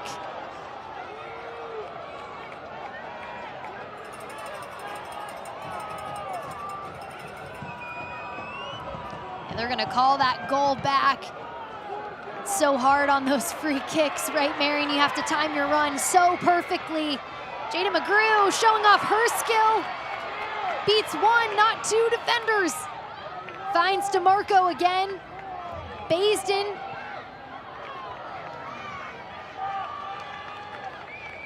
And let's look back at that set piece. They try to find DeMarco.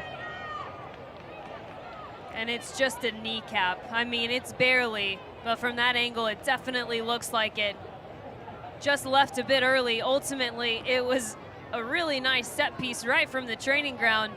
And Vicky Bruce, that little fake, the no look, that's what sold it.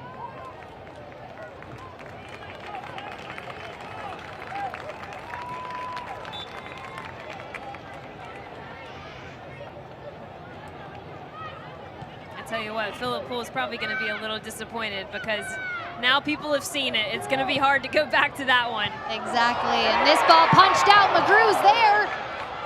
Ball bouncing around the box. Cleared by Fort Lauderdale United. You could hear the fans getting excited.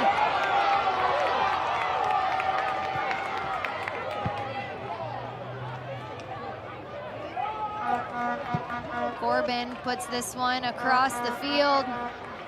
Aguilera on the end of it. She'll send it back to Corbin. Gorley there to pick it up.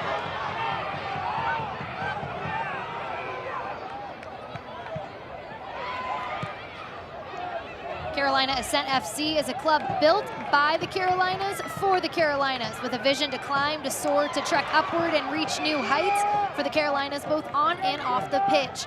From partnerships to single game tickets and group outings, we've got a place for you to empower women's sports across the Carolinas. Join the climb and contact one of our representatives today at carolinaascent.com.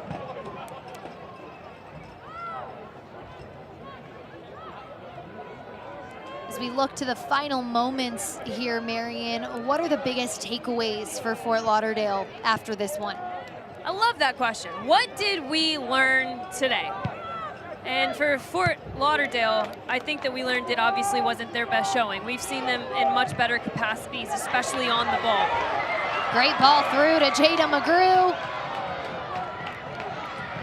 Even better defending from Celia Gaynor, tracking back, making sure that McGrew can't use her skills there on that one. Absolutely. And although it wasn't your best showing, look, some nights, this sport that we play, you just don't have it. You don't have the magic, and the game plan isn't executed to perfection. And all you can do as a coaching staff is present your players with a winning game plan and then give them the confidence to execute that game plan. Ultimately tonight it came down to Fort Lauderdale not being able to solve pressure and not really being able to get themselves in a position to execute said game plan.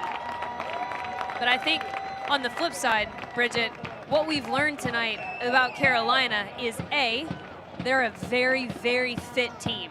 They have pressed for the majority of 90 minutes, and they've done so quite well and quite organized. We've also learned, as you just pointed out with Jada McGrew, that they've got some incredible depth coming off the bench. And it makes sense now why Philip Poole told us early on in our conversation this week that he's got a dream and a nightmare scenario, because as the weeks progress and as players start to push for more minutes, his job of who steps onto the field and when they step onto the field is becoming harder and harder. Yeah, absolutely.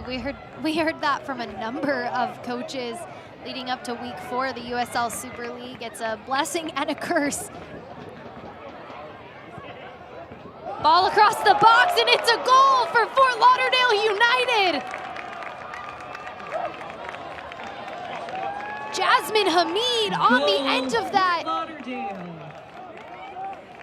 And what did we say? Fort Lauderdale has impact players, individual players who can take the game and make it their own. And this is just individual effort on the byline by Gordon. Does all the work, does such a good job to put it into the mixer and just see who's there. And Jasmine Hamid is tracking it the entire way. And now things have changed drastically. You called it this entire match, Marion. It wasn't over until the final whistle. We've got 6 minutes more of stoppage time in this match, which can only mean more opportunities for Fort Lauderdale United, as it is now 2-1 in the final minutes of this match. But it looked on that replay, Marion, that, I mean, credit Shania Gordon for the effort she had to put that ball across the box, but it looked as though it hit off the bottom side of the crossbar. And Hamid just there in the perfect place, able to put it away. And that's what you want from your number 9, a poacher, a hunter, getting anything loose in and around the area. Second half stoppage is brought to you by Blue Cross Blue Shield of North Carolina.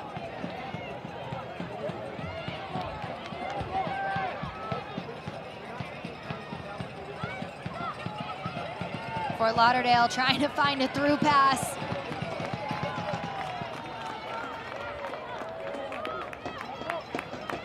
Stay up to date with the USL Super League. Sign up for the Super newsletter. Get news about your favorite team and stories from around the league delivered directly to your inbox weekly. Sign up at uslsuperleague.com/newsletter. Megan McClellan getting some late action in this one as another ball sent towards goal from Gorley.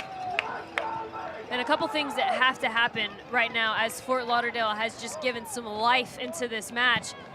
Fort Lauderdale has to be dedicated, has to be resilient in winning these first balls, winning the 50-50s, picking up the loose, picking up the seconds. The second thing that they have to be aware of is for their wide players, so that's gonna be Smith and that's gonna be Gordon, making sure that they start wide, right? They don't wanna start narrow because that takes away passing angles. So A, win the ball in the middle of the pitch, and as soon as you can get touchline wide, find that channel in between the outside back, give the ball to your playmakers, let them go 1v1, and we might see another goal like we just saw.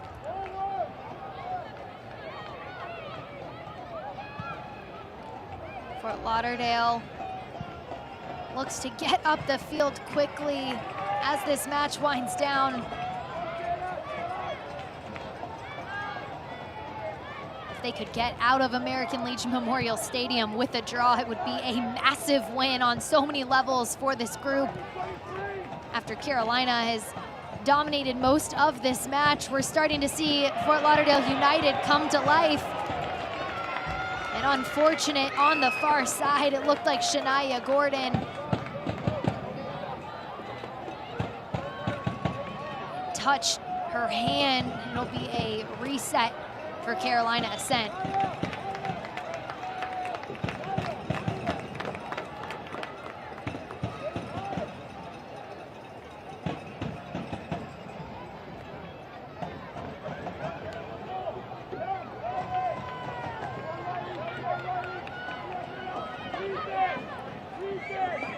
Fort Lauderdale sends it forward, trying to find Gorley. Gorley gets this ball, takes a shot, and far wide of the net. Visibly upset with herself, absolutely. Goal kick, Carolina. Such a hard thing as an attacker, right? You have this sense of urgency, you know the game is dwindling, but also having that composure in the 18-yard box. Very tough place to be right now as an attacker. All substitutions tonight brought to you by Nucor. Baisden out, Ashlyn Sarepka in.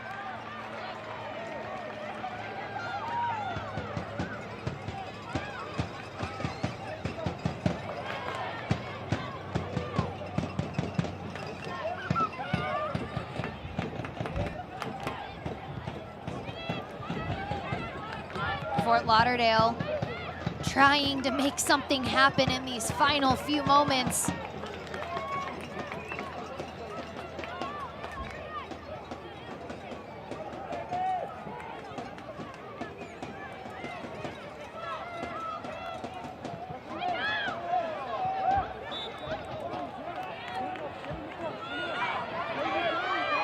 Will be another set piece here for Fort Lauderdale United. Felicia Knox on the ball once again.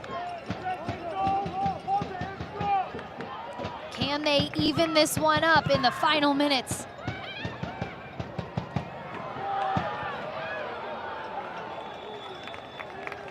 That'll be called offsides. Early runs. Deflates the moment.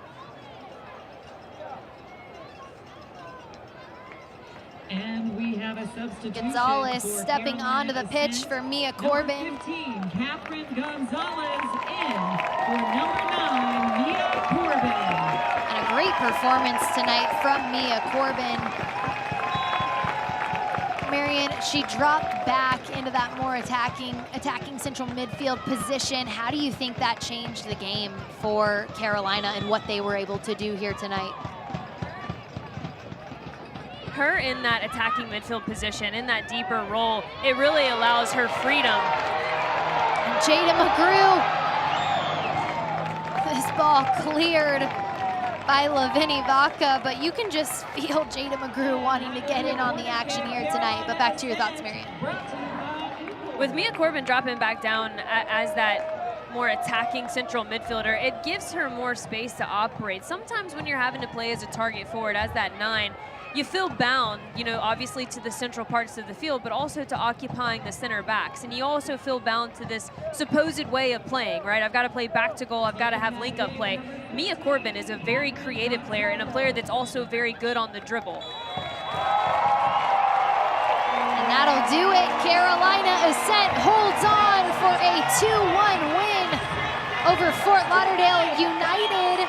This extends their unbeaten run to 3. They got a win over DC in the inaugural USL Super League match, a draw versus Lexington, and now another win to the column for Carolina Ascent. Coach Poole proving why he was named USL Super League Coach of the Month. But so much to be excited about for this Carolina Ascent team. But in the same thought, Marion, as we get to see these teams more and more, there's been a lot of excitement too for Fort Lauderdale, a lot to build on, but we'll send it down now to the 3rd member of our crew, Anna Whitty, who's standing by with the USL Super League Coach of the Month, Philip Poole. Coach, congratulations on the win. Your team as a whole was able to stay so consistent with the high press. Why within your structure were you able to do that? I think it's just the process it's building, right? We can't expect to come out in game 1 against DC and have everything in place, and week to week we get better and better, and we know that Fort Lauderdale are a really good team with talented players, and I think we just have to reduce the time that good players have. Can't have everything in place on game 1, but in game 3, defensively, you looked really strong. Didn't allow many dangerous threats for Fort Lauderdale. Why were you able to be so consistent defensively? You know what? I think again, it was the pressure on the ball. You take time away from really good players like Fort Lauderdale. We knew that Fort Lauderdale would be really good in transition. They hurt Spokane at times, and it was something we had to make sure we had pressure on the ball to take their attack and transition away. Addison Merrick, the newest addition to your team, started in this match and made a big impact in the attack as well. How is she able to do that on your back line but contribute all over the field? Yeah, listen, Addie's a quality player, and we've added a really good player to a really good group already. And Addie's come in and her attitude's been great, and great for the last 2 days of training. And look, she's a quality player that I think we'll see even more out of in the future. Thanks, Coach. Thanks, Anna. Thanks so much, Anna. Well, that's the end of this one from Carolina. It's Carolina Ascent up 2-1 over Fort Lauderdale United to get their second win of the season, extend their unbeaten streak. More coming your way after the break.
Carolina Ascent gets their second win of the season over Fort Lauderdale United 2-1. Today's match and Ovarian Cancer Awareness Night is presented by Nucor. Nucor Corporation is the safest, highest quality, lowest cost, most productive, and most profitable steel and steel products company in the world. Nucor is the official sponsor of the Carolina Ascent FC. Tonight's match highlights are presented by Nucor. Carolina Ascent came out with the press early, and Renee Guillon cherry on top early. The Olympico. How about that one, Marion? Probably the first one in USL Super League history. I don't have the very short history book in front of me, but I am 99% positive she's going to go down in it. That was a well-deserved goal from Carolina Ascent, who really had their foot on the gas from the minute the opening whistle blew.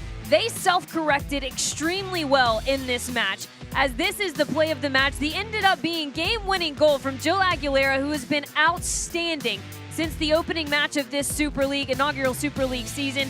Great to see her on the score sheet, and ultimately, that was the second goal in the 2-1 victory. But Jada McGrew, my oh goodness, what an opening player, an opening debut she's gonna be. And this was the goal, Bridget, that got called offside. A trick play that now is gonna have to go in the back of the book for Philip Poole and his team. But it was a good look from Fort Lauderdale. This is what they wanted to do all night, and due to the pressure, the defensive presence from Carolina, they weren't able to do so. But that is just a glimpse at the playmakers, the individual talent that Fort Lauderdale has. Well, the save of the match presented by Train Tech coming to you now, and the goalkeepers didn't have a whole lot of action tonight except for Cosette Morsch for Fort Lauderdale United, but this was the save of the match, and who better than Vicky Bruce? Vicky Bruce always comes in at the opportune moments. And this is our player of the match presented by Newcourt, Taylor Porter. And you said it repeatedly throughout this match. This group goes as she goes, and that was exactly the case tonight. And you heard what Philip Poole said in his post-game interview with Anna. They can't do what they did defensively. They can't take the playmakers from Fort Lauderdale out of this game without her leading the charge. Her leadership and her direction and her vocal ability shone very bright tonight. Lots to look forward to for this Carolina Ascent team. Happy to be at home for their third straight match of the year. Another Super League match under the belt as we kick off week 4 on Peacock. Carolina Ascent taking the win, adding another tally in the win column on the season, 2-1 over Fort Lauderdale United FC. For my partner Marian Crowder, our sideline reporter Anna Woody, our entire crew, I'm Bridget Howard saying so long from Charlotte, North Carolina.